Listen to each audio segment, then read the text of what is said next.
ஆமாங்க.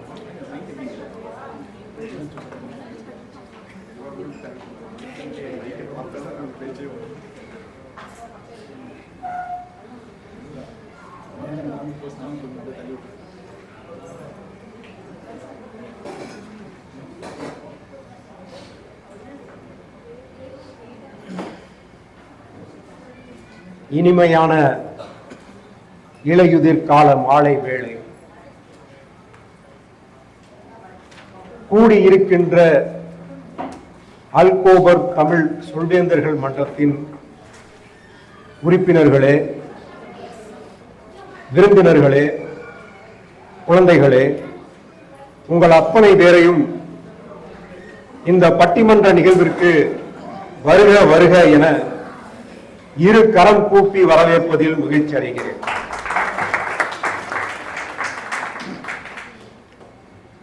இந்த பொழுதுபோக்கு நிகழ்வு அப்படின்னு பாத்தீங்கன்னா எல்லா மொழிகளிலும் எல்லா கலாச்சாரத்திலும் ஏதாவது ஒன்று இருக்கிறது. ஆனால் தமிழ் மொழியில் மட்டுமே இந்த பொழுதுபோக்கு அம்சத்தோடு வாழ்விற்கு தேவையான கருத்துக்களையும் அக்கருத்துக்கள் நம் சிந்தனையை தூண்டி நம்மை வளர்ச்சி பாதையிலே எடுத்துக்கொண்டு போவதற்கான ஒரு ஊக்கத்தையும் அளிக்கக்கூடிய வகையிலே இந்த பொழுதுபோக்கு நிகழ்வுகள் அமைக்கப்பட்டிருக்கிறது. உதாரணத்துக்கு நம் பட்டிமன்றங்கள், கருத்தரங்குகள் இந்த அடிப்படையிலேயே இருக்கின்றன. சரி, பட்டிமன்றங்கள் அப்படின்னு பார்க்கும்போது ஒரு தலைப்பை எடுக்கிறோம். அந்த தலைப்பை பற்றி விவாதிக்கிறதுக்காக அறிஞர் பெருமக்கள் இங்கே அமர்ந்திருக்கிறார்கள். ஏன் இவங்களை அறிஞர் பெருமக்கள் என்று சொல்கிறோம் என்றால், நம் அன்றாட வாழ்விலே நடக்கக்கூடிய நிகழ்வுகள் அதை அவர்கள் வேறு கண்ணோட்டத்தோடு பார்த்து அதில் இருக்கக்கூடிய சாதக பாதகங்களை ஆராய்ந்து, ஓ இதெல்லாம் இப்படி ஒண்ணு இருக்குதோ அப்படின்னு உங்கள் முன்னால எடுத்துரைப்பதனால் இவர்கள் பட்டிமன்ற அறிஞர்கள். இன்றைக்கு நாம் எடுத்துக்கொண்ட தலைப்பு கூட உங்கள் அனைவரையும் சென்று சேர வேண்டும். இந்த தலைப்பு நம் அனைவருக்குள்ளும் ஏதாவது ஒரு மாற்றத்தை நிகழ்த்த வேண்டும், அல்லது நாம் நிகழ்த்தி கொண்டிருக்கக்கூடிய நிகழ்வை நமக்கு உணர்த்த வேண்டும் என்கிற அடிப்படையிலேயே, அது மட்டுமல்லாமல் இன்று பேசக்கூடிய பேச்சாளர்களுக்கு ஏதுவான வகையிலேயே ஒரு இனிமையான ஒரு தலைப்பை நாம் இன்று கையாளப் போகிறோம். பிள்ளையை பேணி வளர்ப்பது அன்றைய பெற்றோர்களா இன்றைய பெற்றோர்களா? முதல்ல புள்ள வளர்க்கறதே மிகப்பெரிய கஷ்டம். ஒரு அம்மா சாமிகிட்ட வேண்டுச்சு. சாமியே வந்தாரு. என்னம்மா வர வேணும்னு கேட்டார். சாமி, எங்க வீட்டுல இருந்து நேரா சொர்க்கத்துக்கு ஒரு ரோட்டை போட்டு கொடுங்க அப்படின்னது. முடியல இவங்களை வச்சுட்டு, ஒரு ரோடை போட்டு கொடுங்க, நேரா சொர்க்கத்துக்கு வந்துடுறேன். அதெல்லாம் முடியாது, கஷ்டம், வேற ஏதாவது கேளு, அந்த பிள்ளைகளை ஒரு 2 நாள் பார்த்துக்குங்க அப்படின்னு.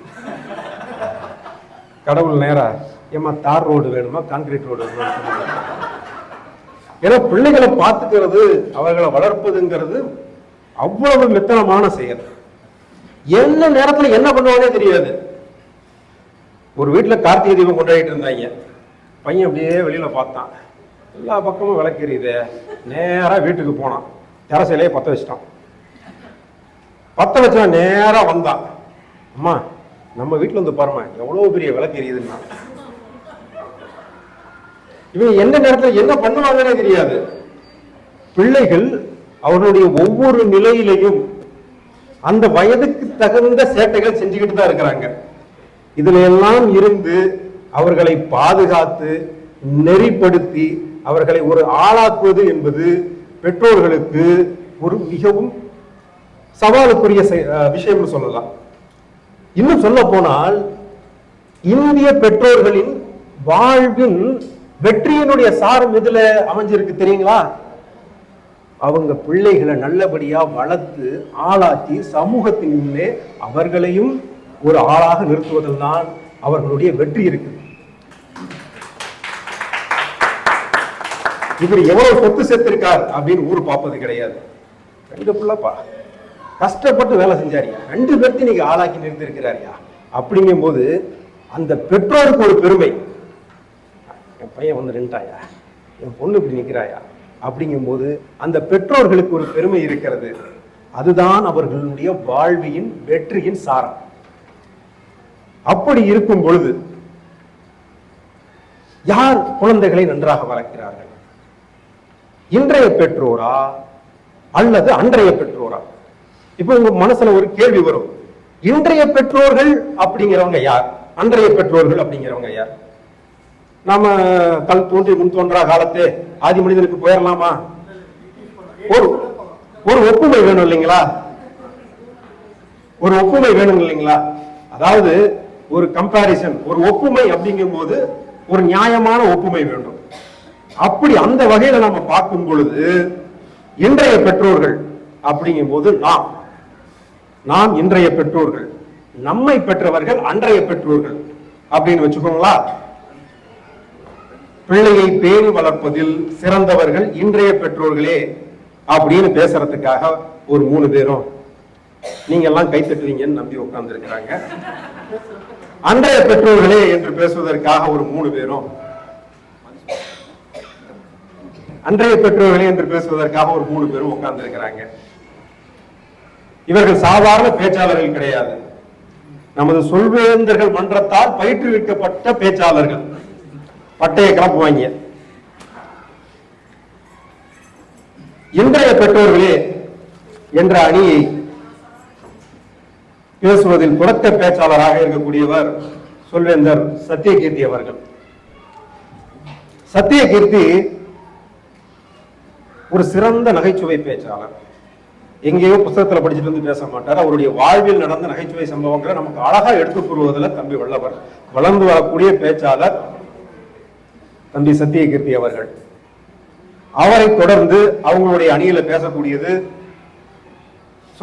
சொல்வேந்தர் நாகேந்திரன் அவர்கள். அவர் மகா பேச்சாளர், மகா முன்னாடி மட்டும் பேசாத பேச்சாளர். அவர் பேராசிரியர், கருத்துக்களை நகைச்சுவையோடு எடுத்துக் கூறுவதில் வல்லவர், முனைவர் சொல்வேந்தர் நாகேந்திரன் அவர்கள். அடுத்ததாக அந்த அணியை தலைமை தாங்கி பேசுபவர் சொல்வேந்தர் வாசுகி ராஜராஜன் அவர்கள். வள்ளுவனுக்கு எப்படி ஒரு வாசுகியோ அந்த மாதிரி ராஜராஜன் அவர்களுக்கு நமது சொல்வேந்தர் வாசுகி. நான் சிலேடையாக சொல்வது உண்டு, வள்ளுவர் வாசுகி என்று கூறும் பொழுது வாசுகி வாழையை விட்டு விட்டு வந்தார்.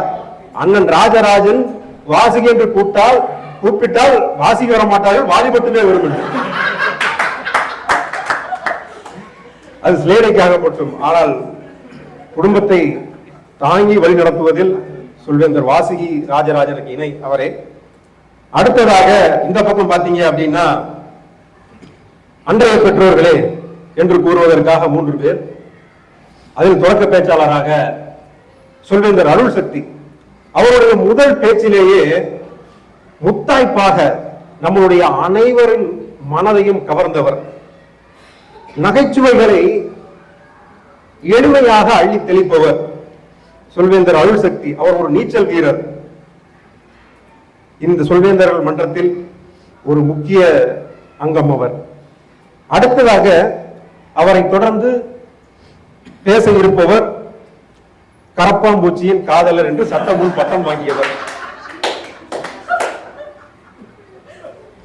பேருக்கு உதவி செய்பவர்கள் சிலர் உண்டு, பேருக்காக உதவி செய்பவர்கள் சிலர் உண்டு. ஆனால் எந்த பேரையும் எதிர்பார்க்காமல் உதவி செய்பவர்கள் சிலரே. அதில் ஒருவர் நம்மவர்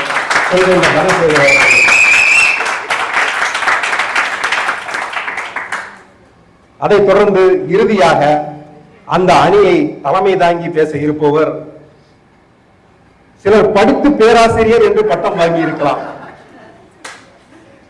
படிக்காமலேயே இவரை போல கருத்தாய்வு செய்பவரை நான் கண்டதில்லை. அப்படிப்பட்ட பெருமைக்குரியவர், எங்களுக்கெல்லாம் முன்னோர், இந்த மன்றத்தின் முன்னாள் தலைவர் சொல்வேந்தர் பேராசிரியர் ரமேஷ் அவர்கள்.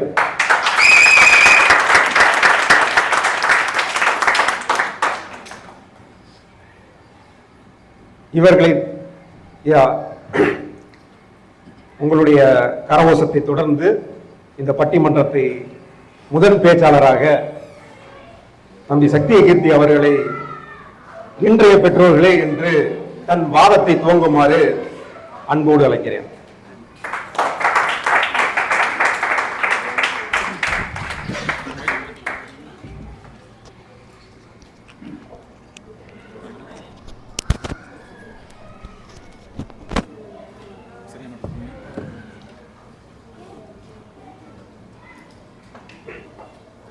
நடுவர் அவர்களே, நல்லதொரு அறிமுகம் தந்ததற்கு மிக்க நன்றி. நடுவர் அவர்களுக்கும் எனது அணியில் பேச இருப்பவர்களுக்கும் எதிரணியில் பேச இருப்பவர்களுக்கும் மன்ற உறுப்பினர்களுக்கும் குழந்தைகளுக்கும் விருந்தினர்களுக்கும் அனைவருக்கும் எனது மாலை வணக்கத்தை தெரிவித்துக் கொண்டு எனது வாதத்தை ஆரம்பிக்கிறேன். நடுவர் அவர்களே, நீங்கள் பரிதாபங்கள் என்ற யூடியூப் சேனல் பார்ப்பதுண்டா? நம்ம வாழ்க்கையே பரிதாபமாக அதாவது பார்ப்பாங்க. அதுல சுதாகர் ஒரு டயலாக் சொல்லுவார், uncle uncle boomer uncle come on uncle.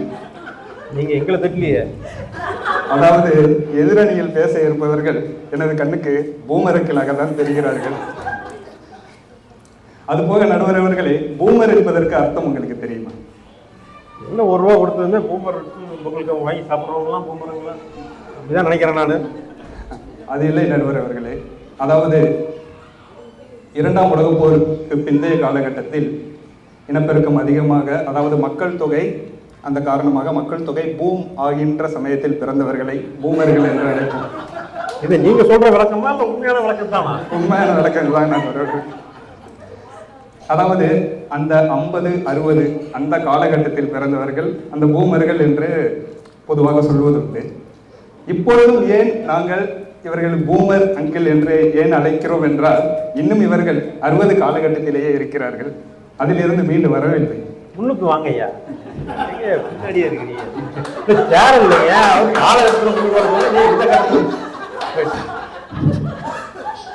அதான் நடுவர் அவர்களே, அதாவது அந்த மைண்ட் செட், அதாவது அது எப்படி இருக்கும் என்றால், ஏன் அவர்களை பூமர் மைண்ட் செட் உள்ளவர்கள் என்று சொல்கிறேன் என்றால்,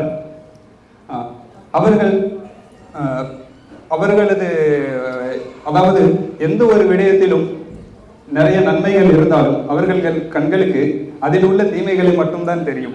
அதாவது இப்பொழுது நான் ஒரு வீடியோ கேம் விளையாட வேண்டும் என்றால் அவர்கள் என்ன சொல்வார்கள், அதெல்லாம் விளையாடக்கூடாது, கண்ணு போயிடும், அதில் ரத்தம் இருக்கும், அதெல்லாம் விளையாடக்கூடாதுன்னு வாங்கியே தர மாட்டாங்க. இல்லாட்டி நான் விளையாட போறேன்னா, விளையாட போனால் அடிபட்டுரும். அதாவது விளையாட போறப்ப அடிபடுறது என்னவோ சகஜம் தான். ஆனா அடிபட்டுருச்சுங்கிறதுக்காண்டி நீ விளையாடவே போகக்கூடாதுன்னு சொல்றது எந்த வகையில நியாயம்? சாப்பிட்டா கூட தான் விற்க. அதான் நடுவர் அவர்களே, அதாவது அதில் உள்ள தீமைகளை மட்டும்தான் அவர்கள் பார்க்கிறார்கள். அதாவது இப்ப வீடியோ கேமையே நான் எடுத்துக்கிறேன் என்றால், இப்பொழுது காலகட்டத்தில் வீடியோ கேம் இண்டஸ்ட்ரி தான் உலகத்திலே பெரிய இண்டஸ்ட்ரி இல்லையா நடுவர் அவர்களே? ஆனா அவர்களது குழந்தைகளை அதில் வளர விட மாட்டேங்கிறார்கள். அதாவது என்ன சொல்றதுன்னா, அதாவது என்ன பண்ணணும்னா, இன்றைய காலத்து பெற்றோர்கள் என்ன பண்றாங்கன்னா, அதாவது வீடியோ கேம் வாங்கி கொடுத்துருவாங்க, ஆனா அவர்கள் அந்த வரமுறையை கட்டுக்குள் வைத்திருக்கிறார்கள். அதாவது இப்ப PG-13 PG-18 என்ற வரமுறைகள் உண்டு.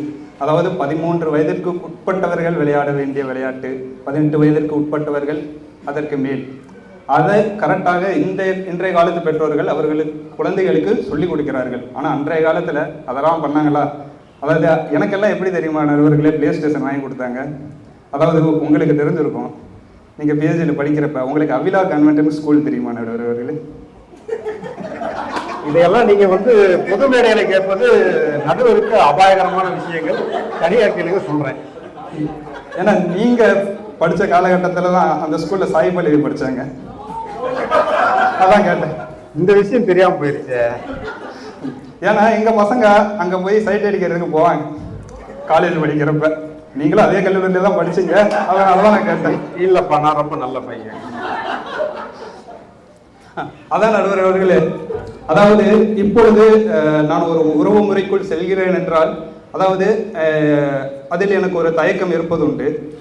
அப்போ நான் எனது பெற்றோர்களிடம் சென்று அதை ஈஸியாக உங்ககிட்ட ஒரு ஆக்சசிபிலிட்டி இருந்தால் என்னால் விளக்க முடியும் இல்லைங்களா? ஆனால் அன்றைய காலத்து பெற்றோர்கள்கிட்ட அது கிடையவே கிடையாது. அவங்க என்ன சொல்லுவாங்கன்னா, நான் சொல்கிறதான் கரெக்டு, நான் சொல்கிறத நீங்கள் கரெக்டாக பண்ணிடணும், இதுதான் ஒழுக்கம், இது கிடையாதுன்றவாங்க. அதாவது அவங்கள முன்னிறுத்திடுவாங்களே தவிர அவர்களது குழந்தையை முன்னிறுத்து அந்த பேரண்டிங் பண்ண மாட்டாங்க இல்லையா நடுவர் அவர்களே? அதே போல தான் அது மட்டும் இல்லாமல் நடுவர்களே, நீங்கள் டான் படம் பார்த்தது உண்டா? பார்த்தேங்க. அதில் சமுத்திரக்கனி கேரக்டர் உங்களுக்கு பிடிக்குமா நடுவர்களே? சமுத்திரக்கனி கேரக்டர் பிடிக்கும், அதை விட பிரியங்கா கேரக்டர் ரொம்ப பிடிக்கும். நடுவர் அவர்களே, நான் கேட்டது சமுத்திரக்கனி கேரக்டர் பற்றி தான். எக்ஸ்ட்ரா ஆமாங்க, அந்த படத்தில் வந்து முக்கியமான கேரக்டர். அவரை பார்த்ததுமே நானே வந்து கடைசியில் ரொம்ப மனம் மிகுந்த கேரக்டர். அதே போல் எம்டன் மகன் படம் பார்த்தது உண்டா நடுவர் அவர்களே? பார்த்தேங்க. அதில் வர்ற நாசர் கேரக்டர் உங்களுக்கு பிடிக்குமா? எனக்கு அவ்வளவாக பிடிக்காது, எப்பயும் அடிக்கக்கூடிய அப்பா இல்லையா? இப்போ சமுத்திரக்கனி கேரக்டர் உங்களுக்கு பிடிச்சிருக்குது, ஆனால் நாசர் கேரக்டர் உங்களுக்கு பிடிக்கல. ஆனால் நீங்கள் இரண்டையும் ஒப்பிட்டு பார்க்குறப்ப ரெண்டு பேருமே ஒன்று தான் இல்லையா? அதாவது பாசம் வச்சிருக்கிறேன் ஆனால் உன்கிட்ட காட்ட மாட்டேன், உன்னை எப்போவுமே நான் ட்ராமாலேயே வச்சிருப்பேங்கிற மாதிரியே இருப்பாங்க. இதுதான் அன்றைய காலத்து பெற்றோர்கள். அதாவது என்கிட்ட வந்து நீ ஈஸியாக ஆக்சஸ் பண்ணிட முடியாது, ரொம்ப கஷ்டப்பட வேண்டியிருக்கும். அதாவது சமுத்திரக்கனி கடைசியில் ஒரு இது சொல்லுவார், நம்ம மேலே அவ்வளோ பாசம் வச்சிருக்கிறேன். ஓகே, அந்த ஒரு சீன் வர்றதாலேயே அவர் வந்து நல்ல பெற்றோர் ஆயிட முடியாது இல்லையா? செல்லம் கொடுத்தா கெட்டு போயிடுவாங்கன்னு தான் காமிக்கிறது இல்லை. அந்த படத்திலேயே அந்த பாயிண்ட்டுக்கே நான் வர்றேன் நடுவர்களே. அந்த படத்திலேயே அவர் செல்லம் கொடுக்கல, ஆனாலும் சிவகார்த்திகேயன் கேரக்டர் எப்படி இருந்ததோ அதை உங்க பார்வைக்கே விட்டுடுறேன். அதாவது அதான் ஒரு ஆக்சசபிள் இருந்தால் நமது பெற்றோர்கள்கிட்ட ஒரு விஷயம் எனக்கு இந்த விஷயம் கஷ்டமாக இருக்குது என்னால் ஈஸியாக போய் சொல்ல முடியும். ஆனால் அன்றைய காலத்தில் அவங்கள முன்னிறுத்தி தான் அந்த பேரண்டிங் பண்ணாங்க, குழந்தைகளை முன்னிறுத்தவில்லை. அதனால் இன்றைய பெற்றோர்களே சிறந்த பெற்றோர்கள் என்று தங்கள் திருப்பினை தருமாறு கேட்டு எனது உரையை முடித்துக் கொள்கிறேன். வாய்ப்புக்கு நன்றி.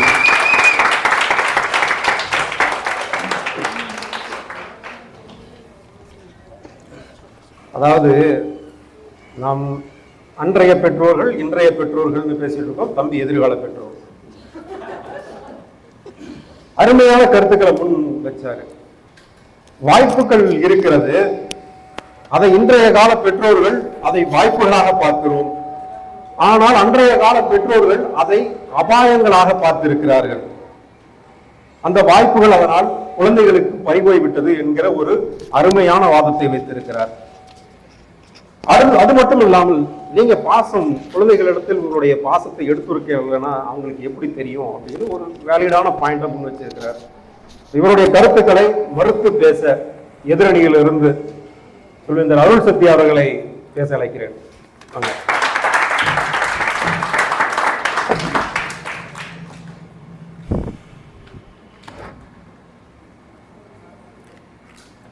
இங்கு கூடியிருக்கும் அன்றைய பெற்றோர்களே, அன்றைய பெற்றோர்களால் வளர்க்கப்பட்ட இன்றைய பெற்றோர்களே, மற்றும் நீதி தேவதையின் ஆண் உருவமாக நம்மிடையே அமர்ந்திருக்கும் நடுவர் அவர்களே, நீதியின் பிரபுவான ராஜ பிரபு அவர்களே, உங்களுக்கு ஒரு சிறப்பு வணக்கம். நடுவரே, நான் ஒரு சின்ன கேள்வி கேட்கணும் உங்கள்கிட்ட. கேளுங்க. நீங்களுமா கேளுங்க. எனக்கு தெரிஞ்ச ஒரு இடத்துல நல்லா சாப்பிட்றதுக்கு பயிற்சி கொடுக்குறாங்களா, சேர்ந்துக்கிறீங்களா? ஏற்கனவே சாப்பிட்டு தான் வாரத்துக்கு 1 கிலோ கூட்டிகிட்டு இருக்கிறேன். அதுக்கெல்லாம் பயிற்சி எதுக்குங்க? இன்னும் வசதியாக நீங்கள் வீட்டிலேருந்து எங்கேயுமே போவானா, ஆன்லைன்லேயே சொல்லிக் கொடுப்பாங்க. அதுவும் நீங்கள் சொன்ன மாதிரி விற்காமல் சாப்பிட்றதுக்கு சொல்லிக் கொடுப்பாங்களாம். அதுக்கு நமக்கு பயிற்சி தேவையில்லைங்க. அப்போது தெரிஞ்ச விஷயத்த பயிற்சி கற்றுக்க மாட்டீங்க. அது சாப்பிட்றதுக்கு முக்கியமாக பயிற்சி தேவையில்லை நமக்கு. இப்போ நடுவரே சொல்லிட்டாரு, இது மாதிரி நம்ம எல்லாருமே பயிற்சிக்கு போகலைன்னா பயிற்சி கொடுக்குறவங்க என்ன பண்ணுவாங்க, பயிற்சி கொடுக்குறத நிறுத்திடுவாங்க. அதாவது ஆங்கிலத்தில் சொல்லுவாங்க சப்ளை கிரியேட்ஸ் டிமாண்ட் அப்படின்னு. ஒரு தேவை இருந்தால் மட்டும்தான் அதற்கான விஷயங்கள் மூளைக்கு சந்துக்கு ஆரம்பிப்பாங்க. இந்த நேரத்தில் இந்த காலத்தில் வந்து இந்த பெற்றோர்களுக்கு இது மிகவும் தேவையான ஒரு விஷயமா இருக்கிறதுனால தான் ஆன்லைனில் பேரண்டிங், ஆஃப்லைனில் பேரண்டிங், வீட்டில் பேரண்டிங், ஸ்கூலில் பேரண்டிங் நடக்குது பயிற்சி. ஆனால் வீட்டில் அது நடக்கலை. பெற்றோர்கள் பிள்ளை வளர்ப்பில் கவனம் செலுத்தலைன்றது என்னுடைய ஆணித்தரமான கருத்து. அது நடுவரோட கருத்துன்னு சொல்லிட்டாரு இப்பயே. அது இதை என்ன செய்வாரு போட்ட மாதிரி ஆயிடுச்சு. என்னுடைய எதிரணியர் இருக்காங்கல்ல, அவங்க எல்லாரும் வந்து அந்த கால பெற்றோரால் வளர்க்கப்பட்டவங்க. புத்திசாலித்தனமாக வந்து என்ன சொல்லுவாங்கன்னா, நான் சொன்னதுக்கு மறு கருத்தாக என்ன சொல்லுவாங்க, எங்களுக்கு முன்னாடியே இதெல்லாம் தெரியும், ஆனால் அதை மேம்படுத்திக்கிறதுக்காக நாங்கள் போய் பயிற்சி முகாமெல்லாம் வந்து சேர்றோம். இன்னாதான் நீங்கள் சேர்ந்தாலும் மீனுக்கு ஓட சொல்லிக் கொடுக்க முடியாது, அதே மாதிரி மானுக்கு இன்னாதான் பயிற்சி கொடுத்தாலும் அது நீந்த கற்றுக்க முடியாது. இது வாழ்க்கையின் நியதி. அந்த காலத்தில் பெற்றோர்கள் பேணி பராமரித்து பிள்ளைகளை வளர்க்குறது வந்து வாழ்வியலாக இருந்துச்சுன்றதே என்னோட ஆணித்தனமான கருத்து. அடுத்ததான் நம்ம முக்கியமான இடத்துக்கு வரலாம். சத்தியகீர்த்தி, சத்தியமூர்த்தியா சத்தியகீர்த்தி. நடுவர் சொன்ன மாதிரி எல்லா குழந்தைங்களும் அவங்கவுங்க வயசுக்கு ஏற்ற மாதிரி சேட்டை பண்ணுவாங்க.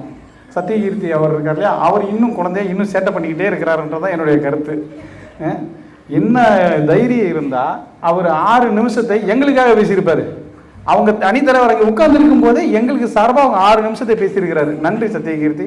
அப்புறமா டீ பஜ்ஜி எல்லாம் நான் வந்து அவங்க அன்னைக்கு பேசுறாங்கல்ல நினைச்சிட்டு இருக்கேன். உங்க அன்னைக்கு பேசுறாரு, எங்க அன்னைக்கு எப்படி பேசியிருக்காரு நான் இப்போ விளக்குறேன் பாருங்க.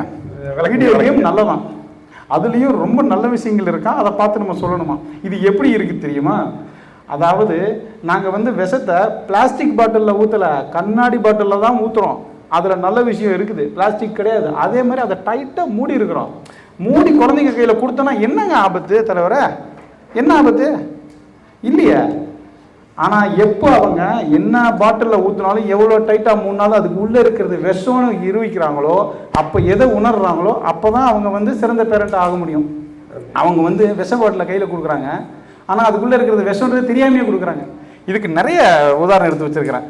நம்ம வீடியோ கேமில் நமக்கு எல்லாருக்குமே தெரிஞ்ச மனசுக்கு ரொம்ப கஷ்டமான ஒரு விஷயம் என்னன்னா, ப்ளூ வேல்னு ஒரு கேம் வந்துச்சு. அதில் நிறைய உயிர் சேதங்கள் ஏற்பட்டுச்சு. சின்ன குழந்தைங்க பெரியவங்க எல்லாருமே அதுக்கு அடிமையாகி உயிரே போச்சு, நிறைய உயிர் போச்சு. அதுக்கப்புறமும் நம்ம திருந்தாமல் இருக்கோன்றதுக்கு வந்து எனக்கு வந்து வருத்தமாக இருக்குது. அது இல்லாமல் இதுக்கு அடுத்து இன்னொரு உதாரணம் சொல்கிறேன் பாருங்கள். அதாவது இப்போ சத்தியகீர்த்தி சொல்கிறதெல்லாம் நம்ம ஒத்துக்கிட்டோன்னு வச்சுக்கோங்க, நடுவில் அவருக்கு தீர்ப்பு கொடுத்தான்னு வச்சுக்கோங்க, என்ன ஆகுன்ற சொல்கிறேன். காலையில் 2 தம்மு, மத்தியானம் 2 தம்மு, சாயந்தரம் 2 தம்மு, எல்லாருமே அடிக்க வேண்டியது இருக்கும். ஆண் பெண் எல்லாருமே. ஏன்னா அவரை பொறுத்த வரைக்கும் தம் அடிக்கும்போது மூச்சை இழுத்து விடுறோம் இல்லையா, யோகாவுக்கு அதுக்கும் பயங்கரமான கனெக்ஷன் இருக்குன்றவாரு. மூச்சு பயிற்சி தான் இது. அதனால நீங்கள் வந்து கண்டிப்பாக அடித்தே ஆகணும். அதில் வந்து இருக்கிற நல்லது நீங்கள் பாருங்கள், ஏன் நீங்கள் கெட்டதை பார்க்குறீங்க? எவ்வளோ தடவை இழுக்கிறீங்க, ஒரு தடவை இழுக்கும்போது மூச்சு பயிற்சி இதில் நன்மை இருக்குங்கிறது நீங்கள் சொல்லிட்டே. என்னதான் நமக்கு சாதகமானதாக இருந்தாலும் நம்ம வந்து ஒத்துக்க முடியாது இல்லையா, என்ன பண்ணுறது. சரி, அவர் 6 நிமிஷம் எங்களுக்காக பேசுனதால நான் வந்து ரொம்ப மனசு என்ன சொல்கிறது, ரொம்ப பெருந்தன்மையோட 30 செகண்ட் அவங்களுக்காக கொடுத்துட்றேன். நான் இந்த கருத்தை நான் அந்த எண்ணிக்கையை நான் வந்து கொடுத்துட்றேன். இந்த உண்மையை நான் ஒத்துக்கிட்டு தான் அவனை மனசாட்சிக்கு எதிராக பேச முடியாது இல்லையா. இப்படி பேசுறவர்கள்லாம் பெருந்தன்மையாக போயிட்டீங்கன்னா பட்டிமன்றத்தில் இருக்காங்க. நடுவர முன்னெச்சரிக்கையா இருக்கிறத வந்து நான் இந்த பெற்றோர்களுக்காகவே கொடுத்தேன். இந்த கால பெற்றோரே முன்னெச்சரிக்கையா இருக்காங்கன்னே சொல்லிடுறேன் நான். ஏன்னா அவங்க இன்னைக்கு நமக்கு சாப்பாடு வேணும்னு வச்சுக்கோங்க, குழந்தைங்க 1 வாரம் கிடையாது 10 நாளைக்கு முன்னாடியே சமைச்சு ஃப்ரிட்ஜுக்குள்ள வச்சிருவாங்க. குழந்தைங்க எவ்வளவு முன்னெச்சரிக்கைங்க. அவங்க 10 நாளைக்கு முன்னாடியே சமைச்சிட்டு உனக்கு என்னப்பா வரும் இன்னைக்கு, அந்த வேணுமா இந்த எடுத்துக்கோ, ஃப்ரிட்ஜில் இருந்து கொடுப்பாங்க. இதுல வேற அவங்க சொல்லுவாங்க புரோட்டீன் இருக்கா, விட்டமின் இருக்கா, மினரல் இருக்கா, எங்க இருக்கு, எல்லாமே ஃப்ரிட்ஜில் இருக்கு. அவ்வளவு இட்லி செஞ்சாங்கன்னா 3 வகை சட்னி கிடைக்கும் தெரியுங்களா. ஆமாமா, இன்னைக்கு நேற்று வச்சது, முந்தா நாட்டு வச்சது, அதுக்கு முந்தின நாள் வச்சது. எனக்கு என்ன சந்தோஷம்னா சத்தியகீர்த்தி மட்டும் இல்லை, நடுவரே எங்களுக்காக பேசுறாரு. என்ன பண்ண அது மாதிரி சில பெற்றோர் இருக்காங்க, இதுக்கு அடுத்தபடி மேல போயிடுவாங்க. அந்த சாப்பாடை இன்னைக்கு சாப்பிட்டா அடுத்த மாசம் என்ன உடம்புக்கு கெடுதல் வரும்ன்றது தெரிஞ்சு, என்ன நோய் வரும்னு தெரிஞ்சு அந்த ஆஸ்பத்திரியில போய் மெடிக்கல் இன்சூரன்ஸ் எடுத்து வச்சிருவாங்க. எங்க போய் ட்ரீட்மெண்ட் பாக்குறதுன்னு அந்த அளவுக்கு முன்னெச்சரிக்கையா இருக்காங்க. இதுக்கு பேர் முன்னெச்சரிக்கை கிடையாது, இது வந்து என்ன சொல்றது, இதுக்கு பேர் சோம்பேறித்தனம் சொல்லுவாங்க, அலட்சியத்தனம் சொல்லுவாங்க. அதுதான் ஒத்துக்கிறீங்களா? அது பின்னால சொல்லலாம். ஆமா. அதுக்கப்புறம் இன்னொரு விஷயம், இதை பேசும்போது குழந்தைங்க ஃப்ரிட்ஜ் இந்த ரெண்டும் பேசும்போது எனக்கு டக்குன்னு ஒரு விஷயம் ஞாபகம் வருது. கொஞ்ச நாளைக்கு முன்னாடி தான் வலைதளத்தில் நான் வந்து ஒரு வீடியோ பார்த்தேன். ஒரு அம்மா காய்கறி கட் பண்ணிட்டு இருக்கிறாங்க, ஒரு கையில் சாப்பாடு கையில் வச்சிருக்காங்க, குழந்தைங்க விளையாண்டுட்டு இருக்கு, தூக்கிட்டு திரியிறாங்க. போற வேகத்தில் பார்த்தா எடுத்து குழந்தைய ஃப்ரிட்ஜுக்குள்ள வச்சிடறாங்க. ஃப்ரிட்ஜுக்குள்ள வச்சுட்டு காய்கறியை வச்சுட்டு ரொம்ப நேரமா தேடுறாங்க, குழந்தைய தேடிக்கிட்டே இருக்காங்க. ஃப்ரிட்ஜுக்குள்ள இருக்கு குழந்தை. இது வந்து ஒரு நீட்டிக்கப்பட்ட கால அளவில் தேடுறாங்க. பாக்குற நமக்கே பதறது, ஐயா அம்மா அந்த ஃப்ரிட்ஜுக்குள்ள இருக்குமா, குழந்தை திறந்து எடுமா அப்படின்றாங்க. அதாவது பிள்ளை கெட்டு போயிடக்கூடாதுன்னு அந்த அளவுக்கு சிறந்த பெற்றோராக இருக்காங்க இந்த காலத்து பெற்றோர். நான் சொன்னதை வந்து நீங்க நேரடியாக எடுத்துக்காதீங்க, இது வந்து வஞ்ச புகழ்ச்சி, அதை நான் மறந்துடக்கூடாது. இவ்வளவு சிறந்த பெற்றோராக இருக்காங்க. இப்போ வந்து நான் கடைசியா என்னுடைய முடிவுரையா வந்து நான் வந்து ஆணித்தரமா யாருமே தவிர்க்க முடியாத ஒரு விஷயத்த சொல்லி நான் என்னுடைய உரையை முடிக்கணும்னு நினைக்கிறேன். அந்த கால பெற்றோர் எப்படி இருந்தாங்கன்னா, முதல் கோணல் முற்றும் கோணல்ங்கிற அந்த விஷயத்தை வந்து ஆழமா நம்பினாங்க. குழந்தை பிறந்த உடனே தாய்ப்பால்ங்கிற ஒரு விஷயம் எவ்வளவு முக்கியங்கிறது எல்லாருக்குமே தெரியும். அதை 1 இல்லை 2 இல்லை 3 4 வருஷம் வரைக்கும் நிறைய அந்த கால பெற்றோர்கள் கொடுத்தாங்க. அதனால என்னென்ன வகையான நல்ல விஷயங்கள் நடக்குதுன்றது வந்து நம்ம இன்னைக்கு அறிவியல் வந்து நமக்கு நிரூபிச்சிருக்கு. என்னன்னா, அதாவது தாய்ப்பால் வந்து ஊட்டச்சத்துக்கு மட்டும் கிடையாது, ஆரோக்கியத்துக்கு மட்டும் கிடையாது, அது உளவியல் ரீதியான பல பாதிப்புகளை பல விஷயங்களை வந்து பாசிட்டிவாக குழந்தைங்களுக்கு கொடுக்குதுங்கிறத வந்து நிரூபிச்சிருக்காங்க. இந்த கால அறிவியல் வந்து ஸ்டெம் செல் தெரப்பி, அந்த தெரப்பி, இந்த தெரப்பின்னு ஆயிரக்கணக்கில் காசு பிடுங்குற காலத்தில், அந்த காலத்தில் வந்து பெற்றோர்கள் தாய்ப்பால் மூலமாகவே அனைத்து தொப்புள் கொடி உறவு முதல் தாய்கிட்ட இருக்கிற அனைத்து எதிர்ப்பு சக்தியும் குழந்தைக்கு கொடுத்துருக்காங்க. அதை நம்ம எப்போ புரிஞ்சு நடந்துக்கிறோமோ அப்போ மட்டுமே நம்ம வந்து ஒரு சிறந்த பெற்றோர் ஆக முடியும். அதனால அந்த கால பெற்றோரே மிகச்சிறந்த பெற்றோர்னு நான் சொல்றேன். அதாவது இன்னொரு ஆறுதல் பரிசு உங்களுக்கு கண்டிப்பா இருக்கு. எதிரணியருக்கு வந்து ஆறுதல் பரிசு கண்டிப்பா இருக்கு. ஏன்னா பெற்றோர்னாலே சிறந்தவங்க தான். ஆனா நான் சொல்றது என்னன்னா, அந்த கால பெற்றோர் மிகவும் சிறந்தவர்கள் தான் சொல்றேன். நான் அதை நான் ஆணித்தனமா பதிவு பண்ணிட்டு என்னுடைய உரையை வந்து முடிவு பெற்றிருக்கிறேன். நன்றி, வணக்கம்.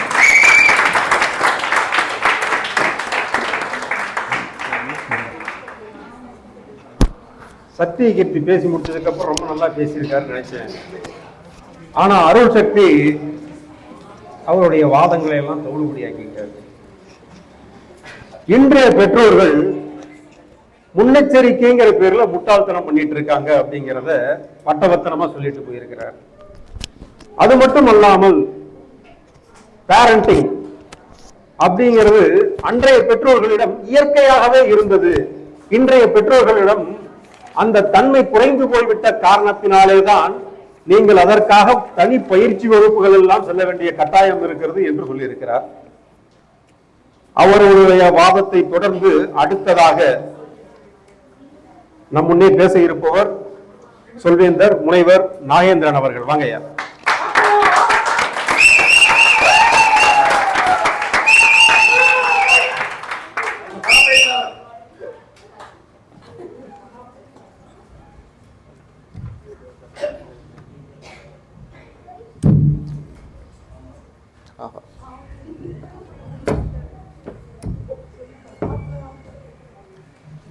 மைக்கு பிரச்சனை பண்ணுதோ? ஆமா ஆமா. நன்றி நன்றி நன்றி நடுவரே. நடுவர்கிட்ட இருந்தே வருவோம். சன் டிவி பட்டிமன்ற புகழ் ராஜா வியந்த அல்கோபார் தமிழ் மன்ற ராஜாவே, தேரோட்டிய கர்ணனை தோற்கடித்த கால் ஓட்டும் வள்ளல் பிரபுவே. எப்படி கேட்க மாட்டீங்களா?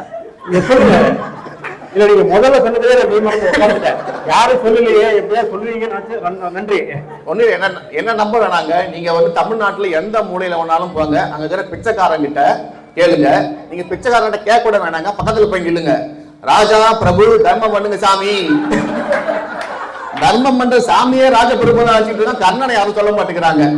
அப்படிப்பட்ட பெருமைக்குரிய நடுவர் சொல்வேந்தர் ராஜபிரபு அவர்களே, தமிழால் பார்வையாளர்களை மகிழ்த்துக் கொண்டிருக்கும் பேச்சாளர் பெருமக்களே, அத்தமிழை கைத்தட்டி ரசித்து பேச்சாளர்களை மகிழ்த்துக் கொண்டிருக்கும் பாசமுள்ள தமிழ் உறவுகளே, அனைவருக்கும் வணக்கம். பெற வேண்டும், பிள்ளைகளை பெற வேண்டும் என்பதற்காக வரம் வாங்கி வந்தவர்கள் தான் பெற்றோர்கள். அந்த கால பெற்றோர் இருந்தாலும் சரி, இந்த கால பெற்றோர் இருந்தாலும் சரி, ஏன் காக்கா கழுகு முயல் யானை எல்லா பெற்றோர்களுமே தங்களுடைய குழந்தைகளை குட்டிகளை பேணி வரப்பது என்பது இயல்பான பண்பு. அதான் எங்க அணியை சேர்ந்த அருள் சக்தி சொல்லிட்டு போயிருக்காரு.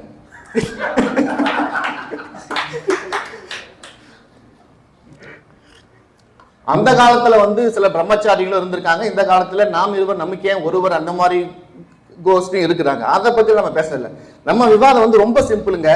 அந்த கால அன்றைய தலைமுறை பெற்றோர்கள், இந்திய தலைமுறை பெற்றோர்கள், இதில் யார் சிறந்தவர்கள்? அவ்வளவுதான். குழந்தைகளுக்கு பெற்றோர்கள் தான் கண்முன்னே நடமாடும் தெய்வங்கள். எந்த பெற்றோரும் தான் குழந்தை கெட்டு போனன்னு ஒரு காலமும் நினைச்சு கூட மாட்டாங்க. அப்படிப்பட்டவர்களை எப்படி சிறந்தவங்கன்னு சொல்றது? அதாவது ஒரு ஊர்ல அப்போ இப்போ அப்படின்னு 2 ஃப்ரெண்ட்ஸ் இருந்தாங்க. 2 பேருக்கு ஒரு ஓட்டப்பந்தயம் வைக்கலாம்னு வச்சாங்க. அந்த ஓட்டப்பந்தயத்தில் பார்த்தீங்கன்னா அப்போக்கு வந்து பார்த்தீங்கன்னா அவர் ஓடுறதுல வந்து எந்த ஒரு தடையும் கிடையாது. இப்போ ஓடுற இடத்துல பார்த்தீங்கன்னா நிறைய ஃபீட்பேக்கு, பாலத்துக்கு போடுறது, தண்ணி பீச்சுறது அந்த மாதிரி இருந்தது. ஆனால் 2 பேருமே அந்த 100 மீட்டரில் இது வந்து 5 நிமிஷத்தில் கலந்துட்டாங்க. அப்போ கிட்ட போய் கேட்குறாங்க, இல்லைங்க என் பார்த்து வந்து ரொம்ப ஸ்மூத்தாக இருந்துச்சு, நான் கொஞ்சம் ரிலாக்ஸாக வந்துட்டேன். இப்போ கிட்ட போய் கேட்குறாங்க, களத்தில் இறங்கியாச்சு, பொறுப்பு வந்துருச்சு, எப்படியாவது ஓடி முன்னேறணும், ஜெயிக்கணும் அப்படின்னாங்க. நடுவரே நீங்க சொல்லுங்க, இப்ப மிஸ்டர் அப்போ சிறந்தவரா, மிஸ்டர் இப்போ சிறந்தவரா? அப்ப நீங்க என்ன சொல்ல வரீங்க? நீங்க தாங்க பதில் சொல்லணும். அப்போ இப்போ சிறந்தவரா இருக்கலாம், இப்போ எப்போ சிறந்தவரா இருக்கலாம். ஏன்னா பதில கேட்டா தீர்ப்பே சொல்லிட்டார் பாருங்க. அப்போ வந்தவர் அன்றைய பெற்றோர்கள், இப்போ வந்தவர் இன்றைய பெற்றோர்கள். அதுதான் வந்து அவர் தீர்ப்பாவே சொல்லிட்டாரு. நான் வெறும் பதில் தான் கேட்டேன். இல்ல, எனக்கு ஆரம்பத்துல இருந்தே ஒரு குழப்பம் இருக்குது. நீங்க அவர் வரும்போது, அருள் சக்தி வரும்போது சத்திய கீர்த்தியை அவரை நீங்க, நீங்க அவரை உங்க நீங்கிறீங்க. ஒருவேளை மாறி உட்காந்துட்டாங்களோ, இல்ல நான் தான் மாறி மாறி கூப்பிடணுங்கிற ஒரு குழப்பம் இருக்குது எனக்கு. முடிவுல தெரிஞ்சிடும். எவ்வளவு சவால்கள் இருந்தாலும், எவ்வளவு கஷ்டங்கள் இருந்தாலும் அதை சமாளிச்சு அதை வந்து சிறப்பா வந்து குழந்தைகளை பேணி வளர்த்துறது தான் இன்ற கால பெற்றோர்கள். அந்த காலத்துல வந்து பாத்தீங்கன்னா அந்த அளவுக்கு ரொம்ப கஷ்டமோ சவால்களும் கிடையாது. அதை தான் எங்க அணி நண்பர் அருள் சக்தியை வந்து திருப்பி சொன்னார்.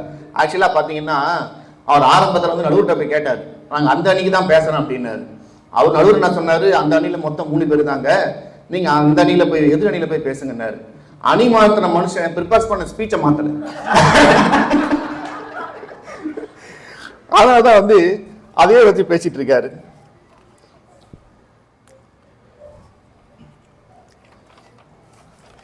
ஆனா பெரிய அந்த கால பெற்றோர்கள் பார்த்தீங்கன்னா உண்மையாலுமே வந்து அவங்க குழந்தை வளர்ப்புல வந்து பெரிய சவால்களும் அவங்களுக்கு வந்து அவ்வளோ கஷ்டங்களும் எதுவுமே கிடையாது. ஆனா இந்த கால பெற்றோர்களுக்கு வந்து அப்படி கிடையாதுங்க. பார்த்து ரொம்ப சவால்கள் நிறைஞ்ச ஒரு சூழ்நிலை தான். சோசியல் மீடியா அதை பார்த்தீங்கன்னா அதுல குழந்தைகள் கெட்டு போறதுக்கும் கவனம் செலுத்துறதுக்கும் நிறைய விஷயம் இருக்கு. இப்ப எல்லாம் அந்த காலத்துல பார்த்தீங்கன்னா நம்ம அப்பா யாராவது வந்து ஏய் மொபைல் பார்க்காம சாப்பிடு அப்படின்னு யாராவது சொல்லியிருக்காங்களா? இப்ப இருக்கிற இதுல யூடியூப் இல்லாம ஃபிட் டியூப்ல சாப்பாடு கிடையாது, ஃபுட் டியூப்ல சாப்பாடு கிடையாது. நான் இப்போ ரீசெண்டாக வந்து என் ஃப்ரெண்டு வீட்டுக்கு போயிருந்தேன். அவன் பையன் வந்து பார்த்தீங்கன்னா யூடியூப் பார்த்துக்கிறான். என்னடா பார்த்துட்டு இருக்க அப்படின்னு கேட்டா, அங்கிள் டிஸ்டர்ப் பண்ணாதீங்க, நயன்தாரா சொல்றது சரியா இல்லை தனுஷ் சொல்றது சரியா அப்படின்னு ஒரே குஷ்டமா இருக்குது அப்படின்றான். ஏன்னா அவனுக்கே வந்து யூடியூப்பை பார்த்து அவனே வந்து எல்லாம் குழம்பி போயிருக்கிறானுங்க. அதனால பார்த்தீங்கன்னா அவன் யூடியூப்பு, வாட்ஸ்அப்பு அப்படின்னு எல்லாத்தையும் பார்த்து அவன் வந்து அவனுக்கு நிறைய கவனத்தில் வருது. பார்த்தீங்கன்னா அந்த காலத்தில் வந்து போட்டி வந்து அவ்வளோவா கிடையாதுங்க. 5% கம்மியாக தான் வந்து பார்த்தீங்கன்னா சென்டம் வாங்குவோம். இப்போ பார்த்தீங்கன்னா 30% மேலேயும் சென்டம் வாங்குறான். அப்போ வந்து நீட் எக்ஸாம் கிடையாது, ஈஸியாக வேலை கிடைச்சது. இப்போ நீட் எக்ஸாம் எழுதி தான் ஆகணும், அப்போதான் MBBS சீட்டே கிடைக்கும். போட்டி அதிகமாகிடுச்சு. ஆனாலும் இப்போ தமிழ்நாட்டிலே பார்த்தீங்கன்னா சொசைட்டிக்கு பயந்து நீட் எக்ஸாம் பயந்து தற்கொலை பண்ண குழந்தைங்களும் இருக்கு. ஆனால் அதே சொசைட்டியில் அந்த இன்றைய கால பெற்றோர்கள் அந்த குழந்தைங்களுடைய இது புரிஞ்சுக்கிட்டு அவங்களுக்கு தட்டி கொடுத்து ஊக்கப்படுத்தி, அதே லாஸ்ட் இயர்ல பாத்தீங்கன்னா தமிழ்நாட்டில் நீட் எக்ஸாம்ல பாஸ் பண்ண குழந்தைங்களுடைய சதவீதம் பாத்தீங்கன்னா 58.8. அப்ப அவங்க அது வந்து இன்றைய பெற்றோருடைய சாதனை தானே அது. இந்த கால பெற்றோர்கள் வந்து குழந்தைகளோட டைம் ஸ்பெண்ட் பண்றாங்க, இன்வெஸ்ட் பண்றாங்க, குழந்தைங்களுடைய இதுவை புரிஞ்சுக்கிறாங்க.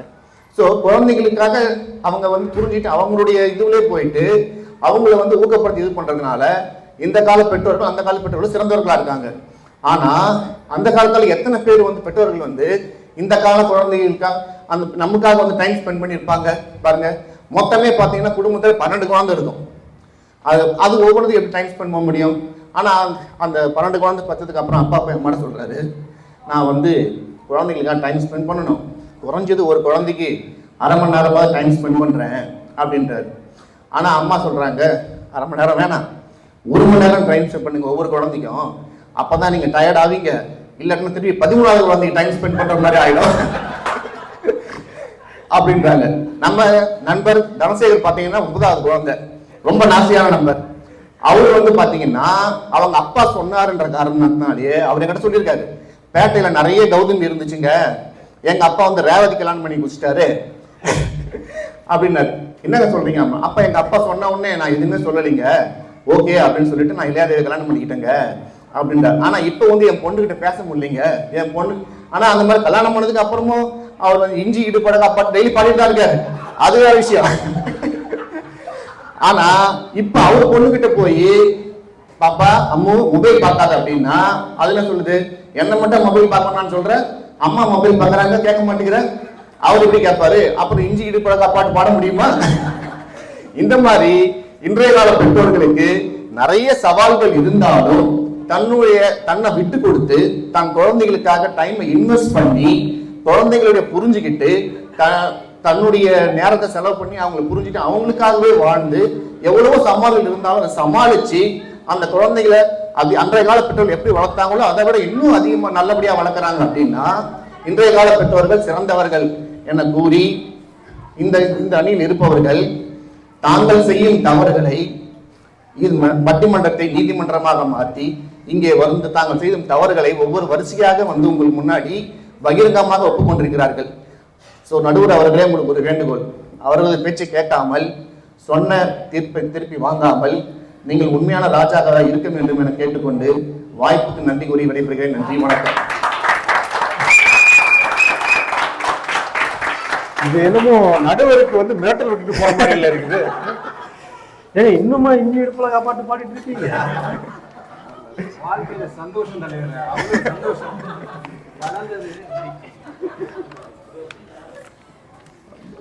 முனைவர் சுரேந்தர் நாகேந்திரன் அவர்கள் அருமையான கருத்துக்களை முன் வச்சுட்டு போயிருக்கிறார். அந்த கால பெற்றோர்களுக்கு பிள்ளை வளர்ப்புல வந்து சவால் கம்மி, எங்களுக்கு சவால்கள் அதிகம். இந்த சவால்களை எல்லாம் சமாளித்து நாங்க பிள்ளைகளை இன்று வளர்த்து கொண்டிருக்கிறோம் அப்படின்னு இருக்காரு. அது மட்டும் இல்லாமல் இந்த சவால்களை மீறி பிள்ளைகள் கெட்டு போவதற்கான வழிவகைகள் நிறைய இருக்குது. அதுல எல்லாம் இருந்து பிள்ளைகளை பாதுகாத்து அவர்களை வளர்ப்பது என்பது எங்களுக்கு இருக்கக்கூடிய சவால், அதையும் நாங்கள் சிறப்பாக செய்து கொண்டிருக்கிறோம் என்கிறார். அது மட்டும் இல்லாமல் போட்டித் தேர்வுகள், அன்றைய காலத்திலே போட்டித் தேர்வுகள் அத்தனை கிடையாது. டாக்டர் இன்ஜினியர்னு பாத்தீங்கன்னா தெருவுக்கு ஒருத்தர் இருப்பார், எது இன்ஜினியர் வீடு அப்படின்னா அதான் இன்ஜினியர் வீடு அப்படின்பாங்க. நான் படிக்கும்போது பாத்தீங்கன்னா இன்ஜினியர்னா யாரு, அந்த பையனா அந்த பையனா அப்படின்னாங்க. இன்னைக்கு இன்ஜினியர்னா தெருவுக்கு 10-15 இன்ஜினியர் இருக்காங்க. இன்ஜினியர் வீடு எது கொண்டு போய் இப்ப கேட்டு பாருங்க, இன்ஜினியருக்கெல்லாம் எங்கயா வீடு இருக்குங்கிற அளவுக்கு ஆகி போச்சு.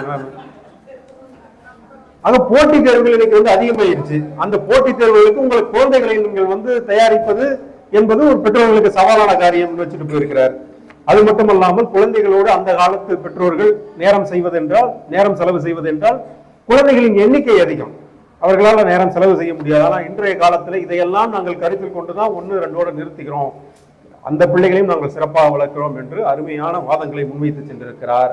இதையெல்லாம் மறுத்து பேச வேண்டும். வாங்க சுரேந்தர் தனசேகர் அவர்களே.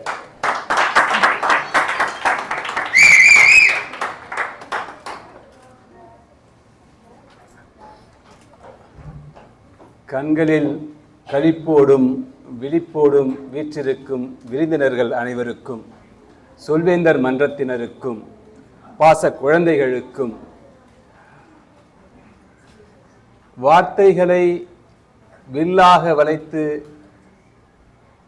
அம்பாக எய்து கொண்டிருக்கும் பேச்சாளர்கள் அனைவருக்கும், பிரபுக்களின் பிரபுவாக ராஜாவாக இந்த மன்றத்தை அலங்கரித்துக் கொண்டிருக்கும் நடுவர் அவர்களுக்கும் எனது மனமார்ந்த வாழ்த்துக்களும் வணக்கங்களும் நன்றிகளும். ஐயா, ஒன்றை மட்டும் நான் கண்டிப்பா இங்க சொல்லிக்கிறேன், நான் அன்றைய பெற்றோர்கள் அணிக்காக மட்டும்தான் பேசுறேன். அப்படி தெளிவுபடுத்திருங்க, உங்களுக்கு எந்த ஒரு குழப்பமும் வேண்டாம். இங்க பெற்றோர்கள் என்றாலே அவர்கள் போற்றுதலுக்குரியவர்கள் தான், சிறந்தவர்கள் தான், மரியாதைக்குரியவர்கள் தான். அதில் எங்களுக்கு எந்த ஒரு கருத்து வேறுபாடோ சந்தேகமோ எங்களுக்கு இல்லை. இதில் யார் மேலோங்கி நிற்கிறார்கள் என்பதுதான் இங்கு கேள்வி. பெற்றோர்கள்னா என்ன ஐயா? நான் நேற்றுக்கு இதுமாரி பட்டிமன்றத்தில் பேச போகிறேன் அப்படின்னு சொல்லிட்டு இருக்கும்போது வீட்டில் பையனை கூப்பிட்டு, தம்பி இங்கே வா அப்படின்னு. அவன் அப்படியே பார்த்தான், அப்பா என்னமோ கேட்க போகிறாரு போல இருக்கு, நேரம் நம்மளை படிக்க தான் சொல்ல போகிறாரு, மொபைலை தூக்கி அப்படி போட்டுட்டு இந்த கிளம்பிட்டப்பா அப்படின்னா. இல்லப்பா ஒன்றும் பிரச்சனை இல்லை, இங்க வா அப்படின்னு சொன்னேன். சரி நான் என்னப்பா அப்படின்னாரு. பெற்றோர்னா என்னப்பா அப்படின்னு கேட்டேன். என்னப்பா இவ்வளவு நேரம் நல்லா தானே இருந்தீங்க, எதுவும் ஆயிடுச்சா உங்களுக்கு அப்படின்னா. இல்லப்பா பெற்றோர்கள்லாம் என்ன, நாளைக்கு நான் பேசணும், என்னன்னு சொல்லு அப்படின்னு. பெற்றோர்னா பேரண்ட்ப்பா, நீங்க தான் அப்படின்னாரு. சரி நான் பெற்றோர்னா யாருன்னு கேட்கல, பெற்றோர்கள்னா என்ன அப்படின்னு தான் கேட்டேன் அப்படின்னா. கொஞ்ச நேரம் அப்படியே யோசிச்சுட்டு உடனே ஆங்கிலத்தில் biological father mother of a child is a parent அப்படின்ட்டு கண்ணை மூடி கண்ணை திறக்காக பறந்து போயிட்டான். இவன் இங்கே இருந்தால் இன்னும் அதிகமாக கேள்வி கேட்பாரு, ஏதாச்சும் நம்ம பதில் சொல்ல வேண்டியிருக்கோம். நமக்கு கிடைக்கிற கொஞ்ச நேரத்தையும் இவர் மொபைலையும் பார்க்க விட மாட்டார், நெட்ஃப்ளிக்ஸையும் பார்க்க விட மாட்டாருன்ட்டு உடனே கண்ணை மூடி கண்ணை திறக்க ஃபோனு விட்ட போன அப்படியே தூக்கிட்டு எங்கே போனானே தெரியல. இன்னைக்கு மிக தெளிவாக ஒன்றை புரிஞ்சுக்கணும். பெற்றோர்கள்னா என்ன யார் என்பதை நம்ம தெளிவாக புரிஞ்சுக்கணும். நமக்காக நாம் வாழ்வதற்காக நம்மை வாழ வைப்பதற்காக வாழும் இரு ஜீவன்கள் தான் பெற்றோர்கள். அருமை. நாம் வாழ்வதற்காக நம்மை வாழ வைப்பதற்காக வாழும் இரண்டு ஜீவன்கள் தான் அம்மா அப்பா என்கின்ற பெற்றோர்கள். இதை அவங்கெல்லாம் புரிஞ்சுக்கிறது இல்லை. அவங்க நினைக்கிறாங்க இது அவங்களோட கடமை, அவங்க நமக்கு என்னென்னா செய்யணும் அதெல்லாம் செஞ்சுக்கிட்டு இருக்காங்க. அந்த உணர்வு பூர்வமான ஒரு பந்தம் அங்க இல்லை. ஐயா அன்னைக்கு அன்றைய பெற்றோர்கள் எல்லாம் பார்த்தீங்கன்னா ஒரு குடும்பத்தில் போனீங்கன்னா குழந்தைய வளர்க்கிறதாகட்டும் அதை பேணி காக்கிறதாகட்டும் அவங்களுக்கு ஒரு சுமையாகவே தெரியலை. ஒவ்வொரு வீட்லையும் பார்த்தீங்கன்னா 7-8 குழந்தைகள் இருப்பாங்க. இப்போ நாகேந்திரன் சொன்ன மாரி எங்கள் வீட்டில் நான் ஒரு 9வது குழந்தை. எங்கள் வீட்டிலையும் பொருளாதார சூழ்நிலைகள் அதற்கான கஷ்டங்கள்லாம் இருந்தது.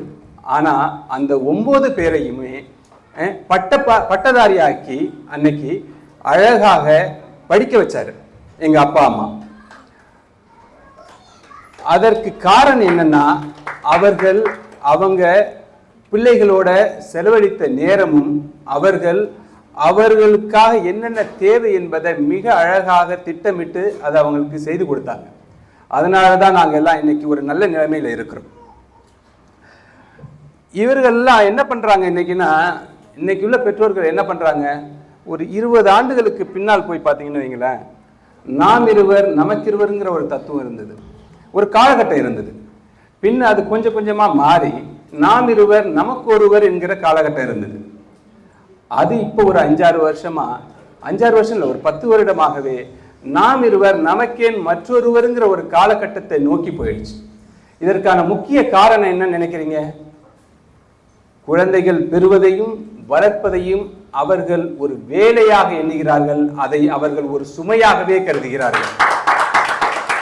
அதுதான் அதற்கு முக்கியமான காரணம். இன்னைக்கு குழந்தைகள் எல்லாம் பெற்றோர்கள் என்ன செய்யறாங்க, தன்னுடைய குழந்தை எல்லாத்துலேயும் பெஸ்டா இருக்கணும், ஃபர்ஸ்டா இருக்கணும் அப்படின்னு நினைச்சிட்டு தேவையில்லாத விஷயங்கள் எல்லாம், தேவையில்லாத பொருட்களை எல்லாம் வாங்கி அது அவர்களுக்கு தேவையானதாக்கி, குழந்தைகளுக்கு தேவையானக்கு அவர்களை கெடுத்துக்கிட்டே இருக்கிறாங்க. இன்னும் சொல்ல போனா, இன்னைக்கு ஒரு குழந்தை பிறந்து கொஞ்ச தூரம் நடக்க ஆரம்பிச்சிச்சுன்னா உடனே கொண்டாந்து டான்ஸ் கிளாஸ்ல போட்டுறாங்க. கையை பிடிச்சி எழுத ஆரம்பிச்சிச்சுன்னு வைங்களேன், நேரா கொண்ட டிராயிங் கிளாஸ்ல போட்டுறாங்க. கொஞ்சம் பேச ஆரம்பிச்சுட்டாங்கன்னு வைங்களேன், இங்க இருக்காங்க டோஸ்ட் மாஸ்டர், ஐயில கொண்டு போயிடுறாங்க. பையன் அப்புறம் எப்படி இருப்பான்னு உங்களுக்கே தெரியும்.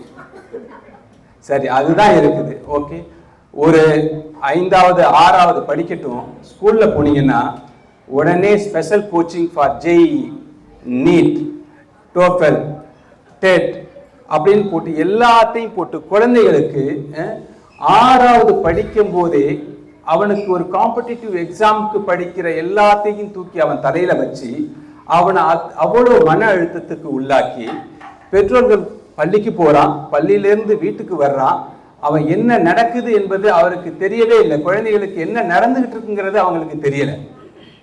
என் பையன் ஜெய் படிச்சுட்டு இருக்காமா, 6வதுலேயே சேர்த்துட்டோமா அவன் பயங்கரமா ஆயிடுவான், அவன் பார்த்தீங்கன்னா அடுத்தது ஐஐடியில தான் படிப்பான் அப்படிம்பாங்க.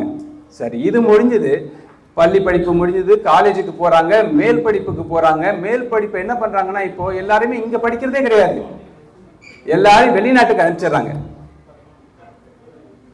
எல்லாரையும் வெளிநாட்டுக்கு அனுப்பிச்சிட்டு அவங்களுக்கு இருக்கிறதோ ஒரு குழந்தையோ 2 குழந்தையோ, அவங்க எல்லாரும் வெளிநாட்டுக்கு அனுப்பிச்சிட்டு அந்த பையன் அவரோட தொடர்பு எப்படி இருக்குன்னா, அந்த பையன் அங்க ஒரு ஆதரவற்ற நிலையிலையும் இங்க அம்மா அப்பா ஒரு காப்பகத்திலேயோ அல்லது ஒரு நானா நானி போல உள்ள ஒரு ஆசிரமத்திலேயோ வளர்ந்துகிட்டு இருக்காங்க. அவர்களோட தொடர்பு எப்படி இருக்கு? இதுதான் தொலை தொடர்பாக ஆண்ட்ராய்டு போனை வச்சு பார்த்துக்கிட்டு இருக்காங்க. 2 பேரும் நைட்டு என்னன்னா நைட்டும் பகலும் போன் பண்ணி பேசிக்கிட்டு இருக்காங்க. இதான் நம்மளுடைய சமுதாயம், இதுதான் நம்மளோட பெற்றோர்கள் முன்னால கற்றுக் கொடுத்தாங்களா? அது இல்லை. இன்னைக்கு பிள்ளைகள் எல்லாம் யார் வளர்க்குறாங்கன்னு நினைச்சிட்டு இருக்கீங்க? பிள்ளைகளை எல்லாம் அம்மாவுக்கு பதிலாக ஆண்ட்ராய்டு போனும் அப்பாவுக்கு பதிலாக ஐபேடும் தான் வளர்த்துக்கிட்டு இருக்கு. அதுதான் நிதர்சனமான உண்மை. இன்னைக்கு பெண்கள் எல்லாம் சரி, ஆண்கள் ஆனாலும் சரி, யார் அதிகமா சோசியல் மீடியா யூஸ் பண்றாங்கன்னு பாத்தீங்கன்னா, குழந்தைகளை காட்டிலும் இப்ப அதிகமாக வளர்ந்து வருவதுன்னா பெற்றோர்கள் தான். இந்த பெற்றோர்கள் இப்ப பாத்துக்கிருப்பீங்க, நிறைய பேர் பார்த்துருப்பீங்க, நேரம் எடுத்து செல்ஃபி எடுத்துட்டு இங்கேயே ஒரு 50, 20, 30 பேர் சுத்திக்கிட்டே இருக்கிறாங்க. இன்னும் ஒரு 10 நிமிஷத்துல பாருங்க அது எவ்வளவு லைக்ஸ், எவ்வளவு அப்டேட் வரும்னு பாருங்க. இதற்கு நீங்க எடுத்தது மாதிரி சொல்லிட்டு இருக்கிறாரு. அதற்கு அவங்க தான் குழந்தைகளுக்கு அடித்தளமா இருக்கிறாங்க, அவங்க தான் குழந்தைங்களுக்கு எடுத்துக்கிட்டும் இருக்கிறாங்க. குழந்தைகள் ஒரு குழந்தையிலிருந்து கடவுள் மாரி, அதை நாம எப்படி வழிபடுறோங்கிறது தான் இருக்கு. அதை எங்க வச்சு வழிபடுறது தான் இருக்கு. நாம நம்ம குழந்தைகளை வளர்க்கணும்னு நினைச்சோம்னா எந்த மாதிரி வேணாலும் வளர்க்கலாம். நம்முடைய பெற்றோர்கள், என்னுடைய பெற்றோர்கள் எப்படி என்னை வளர்த்தார்களோ அதிலிருந்து நாம் ஒருபடி மேலோங்கி வளர்க்கத்தான் நாமும் ஆசைப்படுகின்றோம். ஆனால் நாம் பெற்றோர்களாய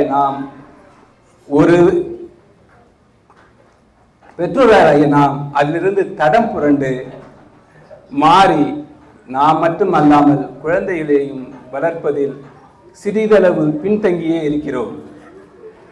கவிஞர் கண்ணதாசன் அழகாக சொன்னார்,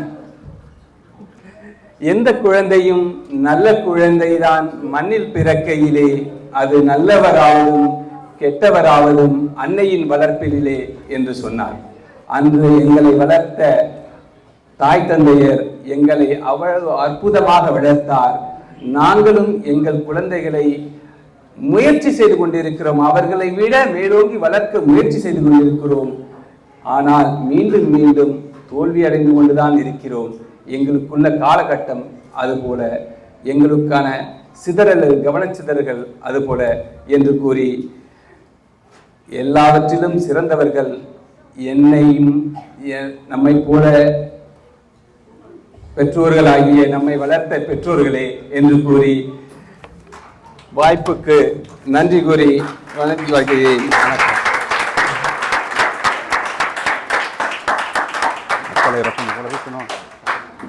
கண்ணதாசனா பாரதிதாசனா? ஐயோ, அவரே கன்ஃபியூஸ் ஆயிட்டாரு அப்படிங்கிற மாதிரி. ஆனால் சொல்வேந்தர் தனசேகர் அவர்கள் எடுத்துக்கூடிய கருத்துக்கள் மிகவும் சிந்தனைக்குரிய கருத்துக்கள். அதில் பொதிந்திருக்கக்கூடிய அர்த்தங்களை நாம் சற்று சீர்தூக்கி பார்க்க வேண்டும். பெற்றோர்கள், இன்றைய கால பெற்றோர்கள் பெற்றோர்களாகவே இல்லை அப்படின்னு ஒரு பகிரங்கமான குற்றச்சாட்டை வச்சுட்டு போயிருக்கிறார்.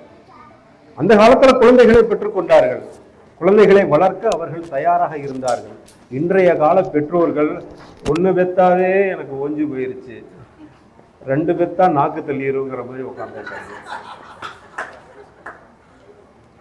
அது மட்டுமல்ல, குழந்தைகளை பெற்றுவிட்டாலும் அவர்கள் மேல் நிறைய திணிக்கிறார்கள் இன்னொரு குற்றச்சாட்டையும் வச்சிருக்கிறார்.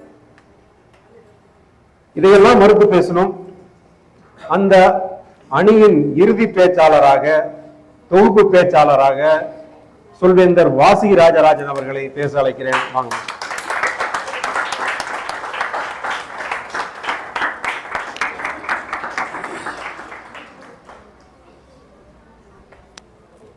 நிறைய பேசுவீங்க.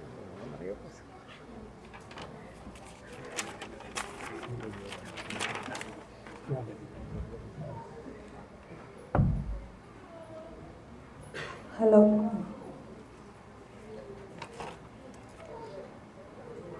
முத்தாய்ப்பான நடுவர் மற்றும் எதிர் அணியினர், என்னுடைய அணியினர், அறிஞர்கள் கூடியிருக்கும் அவை நிறந்த சொல்வேந்தர்கள் மன்றம் அனைவருக்கும் எனது மாலை வணக்கம். தந்தை மகற்காற்றும் நன்றி, அவையத்து முந்தை இருப்பச் செயல். இதனுடைய பொருள் என்னன்னா, தகப்பன் தன் பிள்ளைகளுக்கு செய்யும் நன்மை கற்றவர் அவையில் முதன்மை பெறச் செய்வதே. தகப்பன் தன் பிள்ளைகளுக்கு செய்யும் நன்மை கற்றவர் அவையில் முதன்மை பெற செய்வதே. இதை நான் சொல்லலை, இதுக்கு எனக்கு முன்னாடியே நடுவர் சொல்லி தான் ஆரம்பித்தார். பிள்ளைங்களை சரியான இடத்துல கொண்டு போய் சேர்க்கறது தான் நல்ல பேரண்டிங்.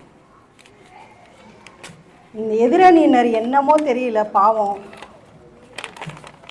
அவங்க அப்பா அம்மாவுக்கு சப்போர்ட் பண்ணுறேன்னு சொல்லி நான் தப்பு பண்ணுறேன்னு எல்லாருக்கிட்டையும் கூவி கூவி உண்மைகளை பட்டு பகிரமாக ஒத்துட்டு போயிருக்காங்க.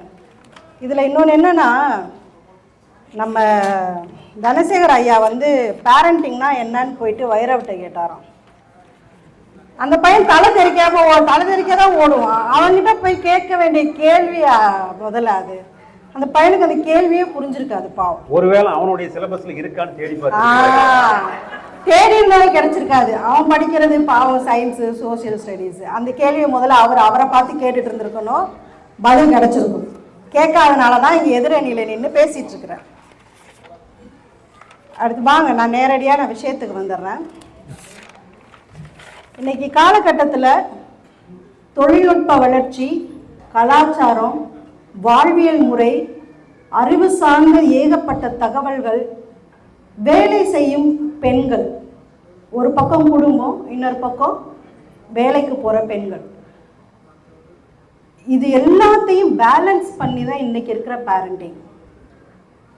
அன்னைக்கு அப்பா அம்மாவுக்கு குழந்தைங்களை வளர்க்குறது மட்டும்தான் வேலையாக இருந்தது. 9 பிள்ளை என்ன 15 பிள்ளை பெற்றா கூட அந்த முதல் 2 தான் அவங்க வளர்த்துருப்பாங்க. மீதி இருக்கு பாருங்க சொச்சம்லாம், அது அந்த பெற்றாங்கள 2 அது வளர்த்து அவங்க தப்பு பண்ணலாம். ஏன்னா அவங்க பெற்றுக்கிறது 15, 5 தப்பு பண்ண மீதி 10 அவங்களால சரி பண்ணிக்க முடியும். நான் பெற்றுக்கிறதே 2ங்க. அப்ப நான் அதை சரியா செய்யணும்னால நான் நினைப்பேன். சரியா செய்யறதுக்கு நான் ட்ரைனிங் போனா உங்களுக்கு என்னங்க கஷ்டமா இருக்கு? எனக்கு தெரியும், என் பிள்ளைக்கு சாப்பாடு ஊட்ட தெரியும், என் பிள்ளைக்கு பாட்டி ட்ரைனிங் பண்ண தெரியும், சோறு ஊட்ட தெரியும், எல்லாம் பண்ண தெரியும். ஆனா அதை தவறு இல்லாம செய்ய வேணுங்கிறது தான் இன்னைக்கு பெற்றோர்களுக்கு உள்ள பயம். அதை தான் நாங்க செய்யறோம். அதை தப்புன்னு இங்க பேசுறதுக்கு ஒரு அணி, அதுக்கு ஒரு நடுவர்கிட்ட வேற, இது சப்போர்ட் வேற. நம்ம எதிரணியினர் சப்போர்ட் அருணுக்கு நல்லா நடுவரும் சப்போர்ட் செஞ்சிருக்கிறாரு. உங்க அணிக்கு சப்போர்ட் பண்ணுங்க. கண்டிப்பா சப்போர்ட் மட்டும் இல்ல, அப்ப எங்க எதிரணியர் பல இதெல்லாம் விட்டுட்டு போயிருக்காங்க, அதுக்கெல்லாம் பதில் வேணும்ல இல்லையா? குழந்தையை வளர்க்கறது இப்ப ஒரு உதாரணத்துக்கு சொல்லணுமா, சர்க்கரை வியாதி அப்படின்ற ஒரு வியாதியே இல்லாத காலத்துல என் பாட்டனாரும் முப்பாட்டனாரும் சர்க்கரை வியாதி இல்லாமல் ஆரோக்கியமாக வாழ்ந்தார்கள் அப்படின்னு சொல்ற மாதிரி ஒரு கதை. அந்த காலத்துல குழந்தை வளர்ப்புங்கிறது இயற்கையாவே இருந்தது. அவங்க எதுக்காக மெனக்கட வேணாம், அழகான சூழ்நிலைகள், நல்ல பக்கத்துல இருக்க பள்ளிக்கூடம் தான். பள்ளிக்கூடம் தேடி அலைய மாட்டாங்க. எந்த பெற்றோரால் பள்ளிக்கூடம் தேடி அலைஞ்சிருப்பாங்களா? கண்டிப்பா கிடையாது. பக்கத்துல எது இருக்கு, இந்த நடந்து இப்படி ஓடிட்டு வருவானா அதுதான் பள்ளிக்கூடம். சாயங்காலம் ஆனா ஓடி விளையாடணும், சனி ஞாயிறானா எந்த மட்டையை தூக்கிட்டு எந்த கிரவுண்ட்ல நிக்கிறான்னு தெரியாது, நமக்கு தேடி பிடிச்சிட்டு வரணும். இப்படி பிள்ளைங்க இயற்கையோட இயற்கையா வளர்ந்தாங்க. உணவு ஆரோக்கியமான உணவு, அன்னைக்கு விவசாயமே அப்படிதான் இருந்தது. ஆனா இன்னைக்கு பிள்ளைக்கு முதல் 3 தேவைகள்: உணவு, நல்ல கல்வி, நல்ல ஒழுக்கமான சூழ்நிலை உள்ள உறவுகள் உள்ள ஒரு வாழ்க்கை. இது 3மே இன்னைக்கு இந்த பிள்ளைகளுக்கிட்ட இல்லை. அப்ப நாங்க பேரண்டிங் என்னங்க பண்ணுவோம்? இந்த தலைமுறை பேரண்டிங் என்ன பண்ணுவோம்? ட்ரைனிங் போகதான் செய்வோம், கத்துக்குவோம், நிறைய கத்துக்குவோம். என் பிள்ளை எங்கேயாவது அடிப்படாம நான் தூக்கிட்டு வந்துடணுங்கிற பதட்டம் எங்களுக்குள்ள இருக்கு. அதனால போராடுறோம். ஒவ்வொரு நாளும் சாப்பிட்ற உணவு மண்ணே விஷமா போனதுக்கு அப்புறம் என் பிள்ளைக்கு கொடுக்குற ஆரோக்கியமான உணவு நான் எப்படி சொல்ல முடியும்? முடியாது. என்னால நான் வைக்கிற சாப்பாடு எப்படிங்க அது ஆரோக்கியம் நான் சொல்ல முடியும்? அதுல தேடணும் என் பிள்ளைக்கு நான் எதை ஹெல்த்தியா கொடுக்கலாம். பள்ளிக்கூடம் ஏகப்பட்ட சாய்ஸ். இதுவா அதுவா அதுவா, இதுல போட்டா என் பிள்ளை வந்துருவானா, அதுல போட்டா என் பிள்ளை வந்துருவானா, பதட்டம். இதுல தேடல்கள், இதை சரியா தேடுற முயற்சி எங்களுக்குள்ள பதட்டம். சரியா செஞ்சிடணுங்கிற பயம், அதை சரியாவே கொண்டு போகணுன்ற வழி, அதை நோக்கி எங்களுடைய பயணங்கள் ஒவ்வொரு நாளும் எடுத்து வச்சுக்கிட்டே இருக்கிறோம். அந்த காலத்துல குழந்தைங்க தான். நம்ம சும்மா தெருவில் போயிட்டே இருப்பான். ஒரு மாங்காய் பார்த்தா கல்லை கொண்டு மாங்காய் வடிப்பான். அந்த கல்லு மாங்காய் வடிக்குதோ இல்லையோ, பக்கத்துல அந்த தாத்தா மண்டையை கூட உடைக்கும். அடவிடுப்ப விளையாட்டு புள்ள அப்படிதான் இருக்கும், இந்த வயசு புள்ள அப்படிதான் அப்படின்னு கடந்து போன காலம் அது. இன்னைக்கு அப்படி ஒரு குழந்தை சோஃபால ஒரு 10 நிமிஷம் கண்டினியூஸா குதிச்சா ஹைப்பர் ஆக்டிவ், ADH, ஆட்டிசம் குழந்தைகள் வகைப்படுத்தப்பட்டிருக்கிறார்கள். அன்னைக்கு இருந்தது இதெல்லாம், ஆனா அது யாருக்கும் தெரியாது. ஆட்டிசம் உள்ள குழந்தை ஆட்டிசம் குழந்தையாவே கடைசி வரைக்கும் அந்த வீட்டுல இருக்கும். அந்த குழந்தை எதுல போனிச்சு முன்னேறிச்சுன்னு கேட்டா நத்திங். அந்த குழந்தை அப்படியே தான் இருக்கும் கடைசி வரைக்கும். அது அதே நிலைமை, அதே இடம், அதே மூலையில சோறு, அவ்வளவுதான். ஆனா இன்னைக்கு இருக்க என் குழந்தை ஆட்டிசமா, அதை சரி பண்ண என்னால முடியும். என் குழந்தைக்குள் ஆட்டிசம் உள்ள என் குழந்தைக்குள்ள ஒரு திறமை இருக்கு, அதை தேடி பிடிச்சு என்னால கொண்டுட்டு வர முடியும்னு போராடுற பேரண்டிங் நாங்க. எங்க பேரண்டிங் எப்படிங்க நீங்க தப்புன்னு சொல்றீங்க?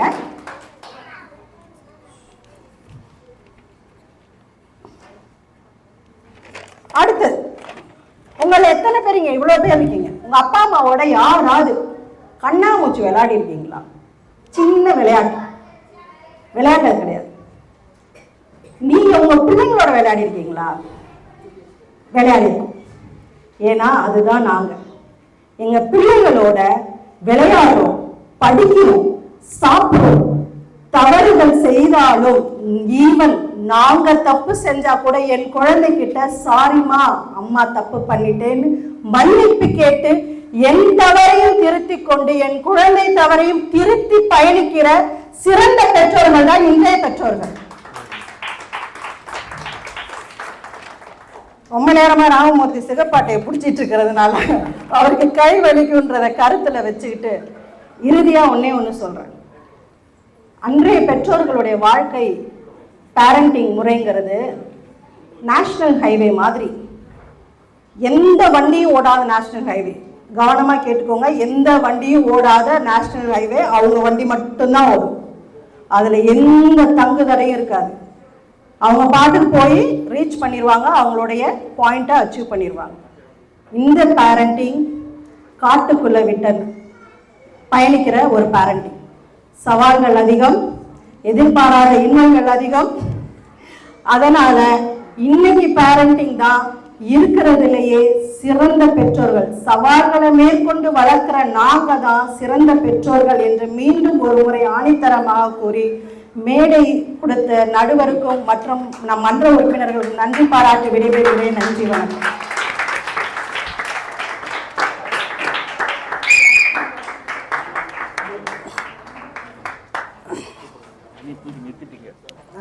இந்த அணியின் தலைவியாக அவர்கள் திறம்பட தன்னுடைய கருத்துக்களை முன்வைத்திருக்கிறார். யாரும் சிந்திக்காத வகையிலே வேலைக்கு செல்லக்கூடிய பெற்றோர்கள் 2 பேருமே வேலைக்கு போறாங்க. எதற்காக? அந்த குழந்தையினுடைய எதிர்காலத்திற்காக தானே போறோம். அப்போ அந்த தாய்க்கு எவ்வளவு சவால்கள் இருக்கும். வேலைக்கு போற இடத்துல அந்த குழந்தை சாயங்காலம் அம்மா எப்போ வருவீங்க அப்படின்னா அந்த அம்மாவுக்கு எவ்வளவு ஒரு மன போராட்டங்கள் இருக்கும். ஆனால் இந்த போராட்டத்திற்கு நடுவிலையும் அந்த குழந்தையை நாம் முன்னேற்ற வேண்டும் என்கிற ஒரு காரணத்துக்காக தானே அந்த தாய் அங்க போயிட்டு இருக்கா. அன்றைய கால பெற்றோர்களுக்கு பிள்ளை வளர்ப்பது மட்டும்தான் வேலையாக இருந்தது. இன்று எங்களுக்கு எவ்வளவோ வேலை அப்படின்னு கருத்தை முன் வச்சிருக்கிறாங்க. அது மட்டும் இல்ல, சவால்கள், இன்றைய பெற்றோர்களுக்கு சவால்கள் அதிகமாக இருக்கிறது. அதையெல்லாம் நாங்கள் எதிர்கொள்ள வேண்டியது தேவை இருக்கிறது. அதை எதிர்கொள்ள வேண்டிய தேவை இருப்பதனாலேயே அதற்கான ட்ரைனிங் நாங்கள் எடுத்துக்கொள்கிறோம். அதில் என்ன தவறு என்ற கருத்தை முன்வைத்திருக்கிறார். இதையெல்லாம் எதிர்த்து பேச வேண்டும். இறுதியை பேச்சாளராக சொல்வேந்தர் பேராசிரியர் ரமேஷ் அவர்கள்.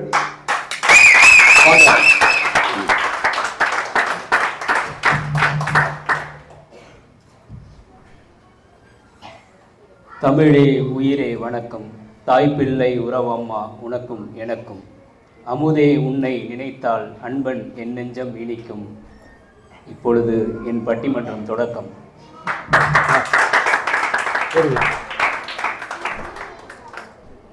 ஜீவனுள்ள கவிதையாலும் பலரச பேச்சாலும் புகழின் ஜோதியாய் விட்டிருக்கும் நடுநிலை தவறாத நாயகன் பட்டிமன்ற நடுவர் ராஜபிரபு அவர்களே,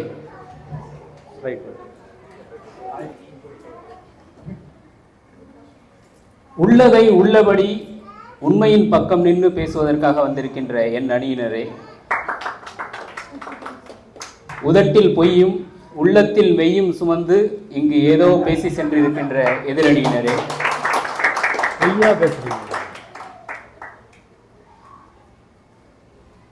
தலைவரே, உங்கள் அனைவரையும் இந்த பட்டிமன்றத்துக்கு வரவேற்கிறேன். தலைப்பு என்னன்னு ஒரு தடவை சொல்லிடுறீங்களா? பட்டிமன்றம் முடியும் போது தலைப்பு என்னன்னு கேட்குறீங்களே? இல்லை, அந்த குழப்பம் தான் எனக்கும் கூட. பிள்ளையை பேணி வளர்ப்பது அன்றைய பெற்றோரா இன்றைய பெற்றோரா, அப்படிதான் நினைக்கிறேன் இல்லைங்களா? சிறந்தவர்கள் அன்றைய பெற்றோரா இன்றைய பெற்றோரா? அவங்களுக்கு சொல்லி அதை கூப்பிட்டீங்களா? இவ்வளவு நேரம் அப்படிதான் பேசிட்டு இருக்காங்க. இல்லையே, எனக்கு இந்த பட்டிமன்றம் ஒரு குழப்பத்தோட இருக்கும்னு ஒரு சந்தேகம் இருக்குது. எனக்கு முதல்ல ஆளுங்க மாதிரி உட்கார்ந்தாங்க, இப்ப தலைப்பு என்னன்னு கேட்டாங்க.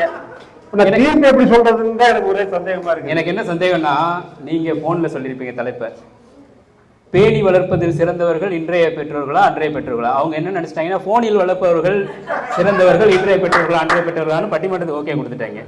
முதல் விஷயம். ரெண்டாவது விஷயம் என்ன பண்றாங்கன்னா, ஒரு ஊர்ல ஒரு 3 பேர் இருந்தாங்களா, ஒரு அக்கா, ஒரு அண்ணன், ஒரு தம்பி, 3 பேர் இருந்திருக்காங்க. ஒரு கடற்கரைக்கு போயிட்டு வரலான்னு போயிருந்திருக்காங்க. அங்கே போய் கொஞ்ச நேரத்தில் இருட்டாயிடுச்சு.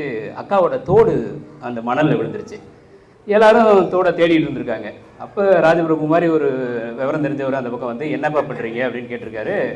அவங்க சொல்லியிருக்காங்க, தோடு காணாமல் போயிடுச்சு, தேடிட்டு இருக்கேன்னு. சரி, அதையும் எங்கே தொலைச்சிங்கன்னா, அங்கே தொலைச்சா அப்படின்னு. ஏன் இங்கே தேடிட்டு இருக்கீங்க? இங்கே தான் வெளிச்சமாக இருக்குது, அதனால் இங்கே தேடிட்டு இருக்கேன்னு.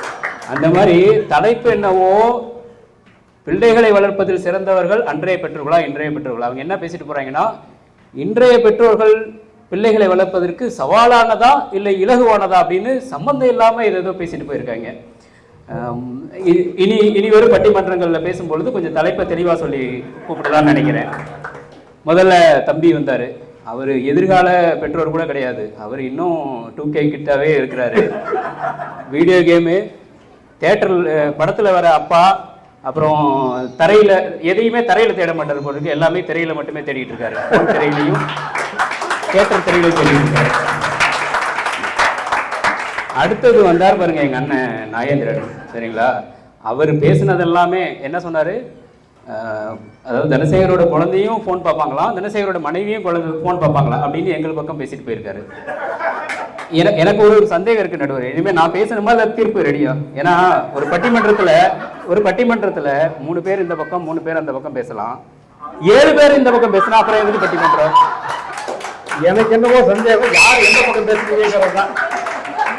எனக்கு என்னமோ நான் பேச வேண்டியதுன்னு நினைக்கிறேன். அப்படி பேசிட்டு போயிருக்காங்க வந்தவங்க எல்லாரும். நாகேந்திரனுக்கு ஒரே ஒரு ஃபார்முலா மட்டும் சொல்லிடுறேனே, 1 டம்ளர் உளுந்து 4 டம்ளர் அரிசி. இது இறக்கி தெரியுமா உங்களுக்கு? ஏன்னா பேசினதெல்லாம் எங்களுக்கு பேசிட்டு பேர் மட்டும் அந்த பக்கம் போட்டிருக்கிறீங்க. அந்த 4 இட்லிக்காகவா? இந்த பக்கம் உட்காந்துட்டீங்கன்னா இந்த ஃபார்முலா மட்டும் தெரிஞ்சுங்க, இனிமே தைரியமா இங்க வந்து உட்காந்துடலாம், சரிங்களா? கடைசியில் இட்லிக்கு தான் பேசுறீங்களா?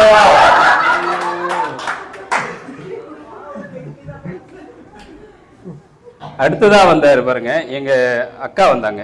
என்ன, அதாவது 13 பேர் பெற்றுக்குவாங்களாம், 2 பேரை வளர்த்துருவாங்களாம், மீதி இருக்கிற சொச்சங்களெல்லாம் அவங்க 2 பேரும் பார்த்துக்குவாங்களாம். அதுவா பேரண்டிங்னு கேட்குறாங்க. அதுதான் ஏன் பேரண்டிங்? இது கூட தெரியலன்னா என்ன இருக்கீங்க?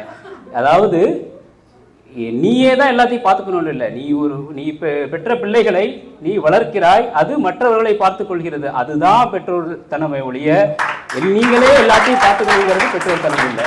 இப்படி இதுவரைக்கும் இவங்க பேசின பாயிண்டை வச்சே பட்டிமன்றம் போதுன்னு நான் நினைக்கிறேன். இருந்தாலும் பேசியிருக்கோம் இல்லையா, பேர் கொடுத்துருக்கோம் இல்லையா, எதையோ ஒன்று பேசிட்டு போவோம் நம்மளும், சரிங்களா? முதலாவதாக அன்றைய பெற்றோர்கள் ரொம்ப பக்குவமானவர்கள், நிதானமானவர்கள். பிள்ளை வளர்க்குறது மட்டும்தான் அவங்களுக்கு வேலை இல்லை. விவசாயியாக இருந்தால் விவசாயத்தை பார்த்துக்கிட்டு வீட்டில் எல்லா வேலையும் பார்த்துக்கிட்டு சமைச்சிக்கிட்டு குழந்தைய வளர்ப்பாங்க. வேலைக்கு போகிறவங்களாக இருந்தால் வேலையும் பார்த்துக்கிட்டு பண்ணுவாங்க. ஆனால் இப்போ இருக்கிறவங்களுக்கு நிதானம்ங்கிறதும் கிடையாது, பக்குவம்ங்கிறதும் கிடையாது. பதட்டம். அவங்களே சொல்லிட்டு போனாங்க, எங்களுக்கு பதட்டம், பிள்ளை விழுந்துருமான்னு. பதட்டம் எப்படி இருக்குன்னு வச்சுங்களேன், முதல்ல சளி பிடிச்சிருச்சுன்னு வச்சுக்கோங்க. ஐயோ என் பிள்ளைக்கு சளி பிடிச்சிருச்சு, என்ன ஆகுமோ ஏதாகுமோ தெரியலையே, சிடி ஸ்கேன் எடுக்கலாமா, அல்மனா போகலாமா, ராக்கா போகலாமா, இல்லை தமா போகலாமா அப்படின்னு ஆரம்பிப்பாங்க. அடுத்தது கொஞ்சம் அழுதா போதா, ஐயோ என் புள்ள அழுகுறா, என்ன பண்ணுவேன்னு தெரியலையே, இப்படி ஓடும், சரிங்களா? அப்புறம் அவன் வந்து விளையாடலான்னு வீட்டுக்குள்ளேயே இருந்தான்னு வச்சுக்கேன், வீட்டுக்குள்ளேயே இருக்காரா, வென்டிலேஷன் இல்லைடா, வெளியில் போடான்னு வாங்க. வெளியில் போனால் ஐயோ அங்கே காற்று, உப்பு காற்று அடிக்கும், மணல் அடிக்கும், அங்கே போகாதுன்னுவாங்க. அடுத்தது பசங்களோட சேர்ந்து விளையாட போகலான்னா, இல்லை பசங்களோட சேர்ந்து கெட்டு போயிடுவேன், நீ வீட்டுக்குள்ளேயே இருவாங்க. வீட்டுக்குள்ளேயே இருந்தால் என் உசுரை வாங்குறேன்னு வாங்க. இப்படித்தான் அவங்களோட பதட்டம் இருக்கும். முதல் விஷயம். ரெண்டாவது விஷயம், இது எல்லாத்துக்கும் முன்னாடி பேரண்டிங் எங்கே தொடங்குதுன்னா குழந்தை பிறப்பில் தொடங்கும், சரிங்களா? நீங்கள் ஃபேன்சியாக நம்பர் எதுக்கெல்லாம் பார்த்துருப்பீங்க, காருக்கு ஃபேன்சி நம்பர் பார்த்துருப்பீங்க இல்லையா, சிம் கார்டு இப்படி பார்த்துருப்பீங்க. இப்போல்லாம் எப்படி தெரியுமா இருக்குது, டெலிவரி இருக்கு இல்லையா, டெலிவரிக்கு டேட்டு ஃபேன்சி டேட்டு வேணும், 1-1-1 2-2-2 இப்படி கேட்டுப்பட்டீங்களா? இப்படி தான் நடக்குது. அப்படி முதல்ல அந்த தேட்டர் இருக்கு, நாள் குறிக்கிறது இருக்கு இல்லையா, அதுக்கு ஃபேன்சி நம்பர் பார்க்கறது, நேரம் பார்க்கறது, அப்புறம் ஜாதகம். இந்த நேரத்தில் தேட்டருக்குள்ளே போனால் நல்லது, இந்த நேரத்தில் டாக்டர் உள்ளே வந்தால் நல்லது. இப்படி எல்லாத்துக்கும் நேரம் பார்த்து ஃபேன்சி நம்பர் பார்த்து கொண்டாட்ட மனநிலையிலேயே இருக்கிறது. அது பேரண்டிங் கிடையாது. ரெண்டாவது விஷயம், பதட்டத்தை விட்டுனா அடுத்த ஒரு ஆசை, அத்தனைக்கும் ஆசைப்படுன்னு ஜக்கி சொல்லுவார். அது மாதிரி அதை கேட்டாங்களா என்ன தெரியல, ஏதாவது ஒன்று பார்த்துட்டா போதும், என் பிள்ளை எல்லாத்துலேயும் இருக்கணும். அது கிளாஸ் எல்லாம் அண்ணன் அழகாக வந்து சொல்லிட்டு போனார், நான் திரும்ப சொல்ல வேண்டியதில்லை. ஒரு தடவை வந்து நாகேந்திரன் அந்த பக்கம் எங்கேயோ போயிருக்காரு, கிளாஸ் அப்படின்னு என் பிள்ளைய சொல்லிங்களா அப்படின்னு அவர் சொன்னவர் என்ன சொல்லியிருக்காரு, ஐயா அந்த கிளாஸ் இருக்கு பார்த்து போங்கன்னு சொல்ல அப்படின்னு சொல்லியிருக்கிறாரு. அப்படி என்ன கிளாஸ் இருந்தாலும் சேர்த்து விட்டுட்டு இதுல அவன் வந்து வர்றாருனானோ இல்லையோ, என் பிள்ளை எல்லாத்தையும் நான் சேர்த்துட்டேன், என் பிள்ளை அதுல படிக்குது இதுல படிக்குது அப்படின்னு பெருமை அடிக்கிறது தான் முதல் விஷயமா இருக்கு. இதெல்லாம் பண்ணிட்டு அவன் என்ன பண்றான், இருக்கிற பிரச்சனை தாங்க முடியாம மன அழுத்தத்திலேயே இருக்கான். இவங்க கிட்ட சொன்னா கேட்க மாட்டாங்க, என்ன சொன்னாலும் கேட்க மாட்டாங்க. அதனால குற்ற உணர்ச்சியிலேயே இருக்கிறான். இதை பார்த்துட்டு தான் இதனால அவன் படிக்கிற புத்தகங்களை நீங்க பார்க்கணுமே, அப்படியே கட்டுக்கடக்கா இருக்கும். கவிக்கு அப்துல் ரஹ்மான் அழகா ஒரு கவிதை சொல்லியிருப்பார். இதை பார்த்துட்டு, புத்தகங்களே சாமர்த்தியமாய் இருங்கள், எங்கள் குழந்தைகளை கிழித்து விடாதீர்கள் என்று அப்துல் ரஹ்மான் இன்றைய பெற்றோர்களாகிய உங்களை பார்த்து தான் சொல்லியிருக்கிறார். ஆகவே உங்கள் குழந்தைகளை அத்தனைக்கும் ஆசைப்பட நினைக்காதீர்கள், அவர்கள் என்ன ஆசைப்படுகிறார்களோ அதனை வளர்ப்பது சிறப்பாக இருக்கும் என்று நினைக்கிறேன். அடுத்ததா ஒரு விஷயம் என்னன்னா, இங்கே போற எல்லாமே பணம் புகழ் இந்த ரெண்டை நோக்கியே பிள்ளைகளை தள்ளுறாங்க. நீ இருக்கிறதுலையே பெஸ்ட்டாக சம்பாதிக்கணும், சம்பளமா 4 லட்சம் 5 லட்சம் வேணும், புகழா நீ போறியா பெஸ்ட்டு சூப்பர் சிங்கர் ஆயிரு, இல்லையா டான்ஸர் ஆயிரு அப்படிங்கிற இந்த புகழ்லையே இருக்கிறதுனால ஒன்று இவங்க படபடப்பாக இருக்காங்க, இல்லைன்னா அவங்க எல்லாம் படப்பிடிப்பில் இருக்காங்க. அதுக்கு போக என்ன நடக்குதுன்னா, இந்த பொருள் சார்ந்து போறதுனால என்ன ஆகுது, அறநெறினா என்னன்னு அவனுக்கு தெரிய போறதில்லை. அதே போல ஒரு பிரச்சனையிலிருந்து அந்நியமாயிடுறான். அவனுக்கு டார்கெட் என்னன்னா, அவன் வந்து நிறைய சம்பாதிக்கணும், புகழ் அடையணும் அப்படிங்கிறது. அப்போ ஒரு பிரச்சனைனா அதை அந்நியமாகி அதை எப்படி சால்வ் பண்றதுங்கிற இடத்துக்கே அவன் போறதில்லை. சங்கிலியா இருந்த சமூகத்தை சுக்குநூறா ஒண்ணா பிரிச்சு போட்டு அவன் தான் உண்டு தன் வேலை உண்டு அப்படின்னு இருக்கிறதா ஆயிடுது. பாடமே இது பொய்யடா, மார்க் அடைத்த பையடான்னு அவன் படிப்புன்னே வாழ்ந்துகிட்டு இருக்க வேண்டியதா இருக்கு. அப்படி இந்த பணம் புகழ்னால மன அழுத்தத்தையும் எடுத்துக்கொள்கிறார்கள், அதன் பிறகு சமூகத்தையோடு ஒட்டாமல் வாழ்ந்து கொண்டிருக்கிறார்கள். இன்னும் நிறைய பாயிண்ட் இருக்கு, இருந்தாலும் ஒரே ஒரு வாதத்தை சொல்லி நான் முடிக்கிறேன். உறவுகள் 13 பிள்ளைங்க 14 பிள்ளைங்க இதெல்லாம் சொன்னாங்க இல்லையா, இப்போ இப்போ என்ன ஆயிடுதுன்னா ஒன்று இருக்கிறது ஒரு குழந்தை இல்லைன்னா 2 குழந்தை. இது எங்கே போய் முடிய போகுதுன்னா இப்போ ஒன்றும் தெரியாது. நான் எங்கள் மாமனார் ஒரு முறை மச்சானுக்கு பொண்ணு பார்த்துட்டு இருந்தோம். மாமனார்கிட்ட ஒரு பொண்ணு கேட்டேன், இந்த பொண்ணு நல்லா இருக்காங்களே, நல்ல ப்ரொஃபைலாக இருக்கே, பண்ணிடலாம் அப்படின்னு. அப்போ அவர் சொன்னார், நல்லா இருக்குங்க, எல்லாமே நல்லபடியாக தான் இருக்குது, ஆனால் பொண்ணுக்கு கூட பிறந்தவங்க யாரும் இல்லையே, அது நாளைக்கு பிள்ளைக்கு தாய்மாம அத்தை இப்படிலாம் எதுவும் இல்லாமல் இருக்குமே அப்படின்னு. அப்போது அந்த அந்த சிந்தனை எனக்கு வந்து ரொம்பவே சரியாக பட்டுச்சு. இப்போ இருக்கிற காலகட்டத்தில் இருக்கிறதெல்லாம் ஒரு குழந்தை 2 குழந்தை நீங்கள் வச்சு இருக்கும் பொழுது அந்த வளர்ப்பும் சரி, அல்லது அந்த குழந்தை ஒரு தனியாக இருக்கிறது, அவன் வளர்ப்பிலும் அவனுக்கு பிரச்சனை, தனியாகவே இருப்பான். 2வது நாளை இன்னும் ஒரு தலைமுறை போன ஒரு 20 வருடங்களுக்கு பிறகு சித்தப்பா சித்தி அத்தை மாமா இப்படி யாருமே இருக்காது, அப்பா அம்மா பிள்ளை இப்படியே இருக்கும். ஆக இந்த சமூகத்தில் உறவு சிக்கல், நீங்கள் அந்த காலத்து பத்திரிகை எடுத்து பாருங்க, அப்படி பேர் இருக்கும், நாளைக்கு ஒரே வார்த்தையில் போட்டு முடிச்சு விடுற அளவுக்கு போய்கொண்டிருக்கிறது. இது மிகப்பெரிய ஆபத்து.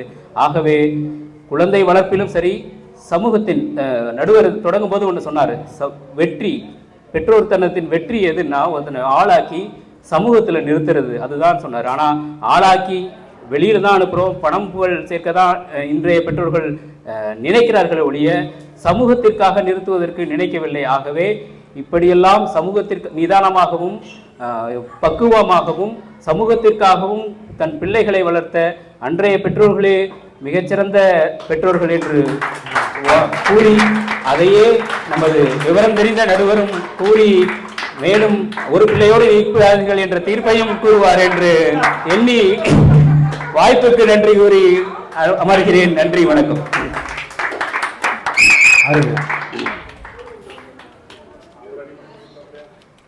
இறுதி பேச்சாளர் சொல்வேந்தர் ரமேஷ் அவர்கள் கூறிய கருத்துக்கள் ஒவ்வொன்றும் பாராட்டுக்குரியது. அவங்க சொன்னதை எல்லாம் அழகா மறுத்து பேசியிருக்கிறார். மீனை கொடுக்க வேண்டியதில்லை, மீன் பிடிக்க கற்றுக் கொடுங்கள் என்கிறார். 2 பிள்ளைகள், 2 மூத்த பிள்ளைகள் அடுத்து ஒரு பிள்ளைகளை பார்த்துக் கொள்கிறார்கள், அதுதான் பேரண்டிங் அப்படின்னு அழகா சொல்லிட்டு போயிருக்கிறார். அடுத்தது இவர்களுக்கு நிதானம் கிடையாது, பதட்டம் தான் இருக்கிறது என்று இன்றைய கால பெற்றோர்களை சாடிவிட்டு சென்றிருக்கிறார். இவர்கள் அத்தனைக்கும் ஆசைப்படுகிறார்கள். பிள்ளைகளை எதில் கொண்டு போய் சேர்க்க வேண்டும் என்கிற ஒரு தெளிவு இன்றைய பெற்றோர்களிடம் இல்லை என்கிற ஒரு குற்றச்சாட்டை முன்னிறுத்தி சென்றிருக்கிறார். ஆக 6 பேச்சாளர்களுமே தங்களுடைய வாதங்களை, தங்கள் தரப்பு வாதங்களை அருமையாக முன்வைத்து சென்றிருக்கிறார்கள். இப்ப பிரச்சனை யாருக்கு அப்படின்னா நடுவருக்கு தான். தீர்ப்பு சொல்லி ஆகணும். 2 பேருமே நல்லாதான் பிள்ளைய வளர்க்குறாங்க அப்படின்னு சொல்லிட்டு போயிட்டலாமா அப்படின்னா அவ்வளவுதான். இதுக்கு எதுக்குடா பட்டிமன்றம் வச்சேன்னு நீங்க என்ன பார்த்து கேள்வி கேட்டீங்க. சில கருத்துக்களை நாம் சீர்தூக்கி பார்ப்போம். அன்றைய பெற்றோர்களுக்கும் இன்றைய பெற்றோர்களுக்கும் சில புள்ளிகளை எடுத்துக்கொண்டோமானால் யார் முன்னாடி இருக்காங்கன்னு பார்ப்போம். பொருளாதாரம்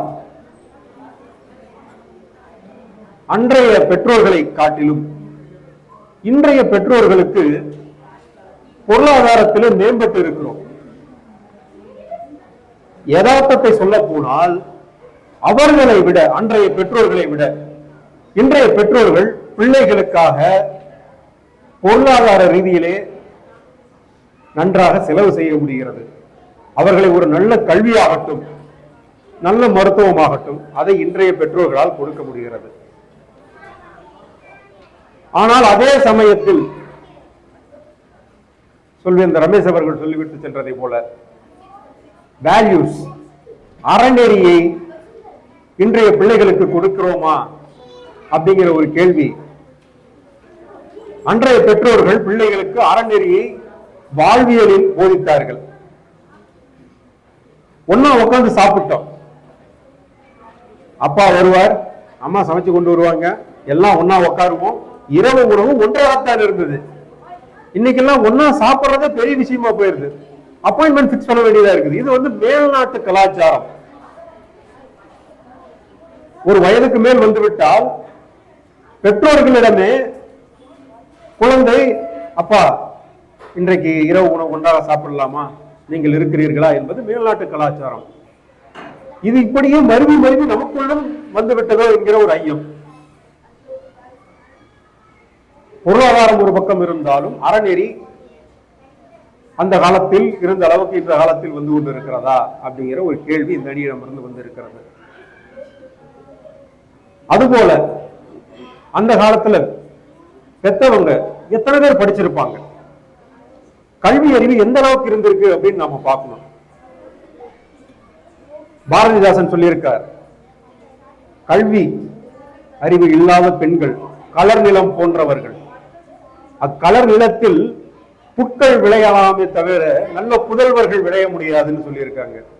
ஆனால் இன்றைய பெற்றோர்கள், குறிப்பாக தாய்மார்கள், எவ்வளவு படித்திருந்தாலும் அவர்களுடைய வாழ்வை யாருக்காக தியாகம் செய்கிறார்கள்? தன்னுடைய குழந்தைக்காக. அவர்கள் கற்ற அறிவை, பெற்ற கல்வியை தன் பிள்ளைகளை வளர்ப்பதற்காக முழுவதுமாக பயன்படுத்துகிறார்கள். அப்படி பயன்படுத்தும் பொழுது, அப்படி அவர்களுக்கு சொல்லிக் கொடுக்கும் பொழுது அவர்களுடைய கல்வி முழுதாக அவர்களுக்கு சென்று சேர வேண்டும் என்கிற அங்கலாய்ப்பு, அதனாலேதான் அது சற்று பதட்டமாக மாறுகிறது. ஆனால் அவர்களுடைய எண்ணம் பிள்ளைகள் நன்றாக வளர வேண்டும் என்பது திண்ணம். அடுத்தது, காலமும் உதவி செய்கிறது. அந்த காலத்துல சொன்னாங்க இயற்கை பிள்ளையை வளர்த்தது. ஆனால் நம்ம ஒரு விஷயத்தை ஒத்துக்கொள்ளுங்க, நல்லா யோசிச்சு பாருங்க. அந்த காலத்துல குழந்தைகளினுடைய இறப்பு விகிதம் சொல்லி இந்த வாசுகி ராஜராஜன் அருமையா சொல்லிட்டு போனாங்க. பிள்ளைக்கு ஏதாவது ஒரு நோய் இருந்தது அப்படின்னா அதை கண்டுபிடிப்பதற்கான மருத்துவ வசதிகள் கிடையாது, அதை கண்டுக்கவும் மாட்டாங்க, அது ஒரு ஓரமா விட்டுருவாங்க. அந்த பிள்ளை எப்படி இருந்ததோ அப்படிதான் கடைசி வரைக்கும் இருக்கும். ஆனால் இன்றைக்கு இயற்கையும் காலமும் உதவி செய்திருக்கிறது, மருத்துவம் மேம்பட்டு விட்டது. அதே போல் பெற்றோர்களுக்கும் கல்வி அறிவு மேம்பட்டு விட்டது. அவர்கள் அதை அப்படியே விட்டு விடுவது கிடையாது. இன்றைய இறப்பு விகிதம், குழந்தைகளின் இறப்பு விகிதம் குறைவு. அது எவ்வளவு கஷ்டமா இருந்தாலும் குழந்தைக்கு மருத்துவம் பார்த்து அந்த குழந்தையை மேம்படுத்தி சமூகத்திலே முன்னிறுத்துகிறார்கள் இன்றைய பெற்றோர்கள். இதை நாம் ஒத்துக்கொள்ளதான் ஆக வேண்டும் இல்லையா? அதே போல் இந்த பக்கம் பாத்தீங்க அப்படின்னா, தன் குழந்தை எல்லாத்திலையும் முன்னாடி வரணும் அப்படிங்கிற ஒரு ஆசை, ஒரு அவா இன்றைய பெற்றோர்களிடம் இருக்கிறது. நிதர்சனத்தை அவர்கள் பார்ப்பதில்லை அப்படிங்கிற ஒரு குற்றச்சாட்டை இவங்க வச்சாங்க. இது எப்படின்னா, காலத்துக்கு ஏற்ப தங்களை மாற்றிக்கொள்ளுதல், தகவமைத்துக் கொள்வது. அந்த காலத்துல இந்த அளவுக்கு போட்டிகள் கிடையாது. இந்த உலகம், இப்ப இருக்கக்கூடிய உலகம் போட்டிகள் நிறைந்த உலகம். 2 பேர்ல முதலா வர்றது பெரிய விஷயம் கிடையாது, 100 பேர்ல முதலா வர்றது பெரிய விஷயம். அன்றைய காலத்துல 2 பேர் இருந்தாங்க, அதுல முதலா நாங்க வர வச்சிட்டோம் அப்படிங்கிறது பெரிய விஷயம் கிடையாது. ஏன்னா இங்க வசதி இருக்கிறவர்கள் அந்த காலத்தில் பிள்ளைகளை நன்றாக வளர்த்து விட்டார்கள். ஆனால் இன்றைய காலத்தில் எல்லா பெற்றோர்களுக்கும் எல்லா வாய்ப்புகளும் சமமாக இருக்கிறது, எண்ணிக்கையில் அதிகமாக இருக்கிறார்கள். 100 பேரில் ஒரு ஆளா வர வைக்கிறது அப்படிங்கிறது சவாலான காரியம். அந்த சவாலான காரியத்தை இன்றைய கால பெற்றோர்கள் செய்து கொண்டிருக்கிறார்கள். இரண்டாவது, அடுத்ததாக பார்க்கணும்னா அந்யோன்யம். அந்த காலத்து தம்பி சத்தியமூர்த்தி சொன்ன மாதிரி அந்த காலத்து பெற்றோர்கள் பிள்ளைகள்கிட்ட பேசுவதற்கு அப்பாட்ட போய் பேசுறதுன்னா பெரிய விஷயமா இருக்கும். நீங்களே யோசிச்சு பாருங்க, அப்பாட்ட போய் பேசுறதுனால பயமா இருக்கும். போய் அம்மா மூலியமா தான் அப்பாட்ட, அம்மா அப்பாட்ட சொல்லுமா, சொல்லுமா வாங்கி தர சொல்லி அப்பாட்ட போய் நேரடியா பேச மாட்டோம், ஒரு பயம் இருக்கும். அப்பாவும் இறுக்கமாக தான் இருந்தாரு. இன்னைக்கு அப்படி கிடையாது. பசங்க வராங்க, அப்பா தோல் மேல கைப்பட டியூப் அப்படிங்கிறாங்க. அதை நான் தவறாக சொல்லவில்லை. இணக்கம், பெற்றோருக்கும் பிள்ளைகளுக்குமான இணக்கம் இன்றைக்கு அதிகமாகி இருக்குது. இப்போ நாம மேற் சொன்ன கருத்துக்களை எல்லாம் நாம் தொகுத்து பார்த்தோமே ஆனால் இன்றைய கால பெற்றோர்களை வளர்த்தவர்கள் அன்றைய கால பெற்றோர்கள். முதல்வன் படத்துல ஒரு வசனம் ஒண்ணு வரும், 30 வருஷ அரசியல் அனுபவம் எனக்கு இருக்கு அப்படின்பாரு ரகுவரன். அர்ஜுன் சொல்லுவாரு, உன்னோட பழகின இந்த ஒரு வருஷத்துல உன்னோட 30 வருஷ அரசியலையும் சேர்த்து எனக்கு 31 வருஷ அரசியல் அனுபவம் வந்து விட்டது என்பார். அதுபோல அந்த பெற்றோர்கள் எப்படி வளர்த்தார்கள் என்கிற அறிவும் ஞாபகங்களும் இவர்களுக்கு இருக்கிறது. அவர்கள் என்னென்ன நல்லது செய்தார்கள், என்னென்ன செய்யாமல் விட்டார்கள் என்கிற ஞாபகங்கள் இன்றைய பெற்றோர்களுக்கு இருக்கிறது. அதை தங்களுடைய வாழ்விலே எப்படி பாடங்களாக எடுத்துக்கொண்டு எப்படி தங்களுடைய பிள்ளைகளை நல்லபடியாக பார்க்க வேண்டும் என்கிற அறிவும் திறமையும் இன்ற கால பெற்றோர்களுக்கு இருக்கிறது. எனவே அன்றைய பெற்றோர்கள் சிறந்த பெற்றோர்கள் தான், அதை காட்டிலும் இன்றைய பெற்றோர்கள் அவர்களை விட சிறந்தவர்கள் என்று கூறி இந்த பட்டிமன்றத்தை நிறைவு செய்கிறேன். நன்றி.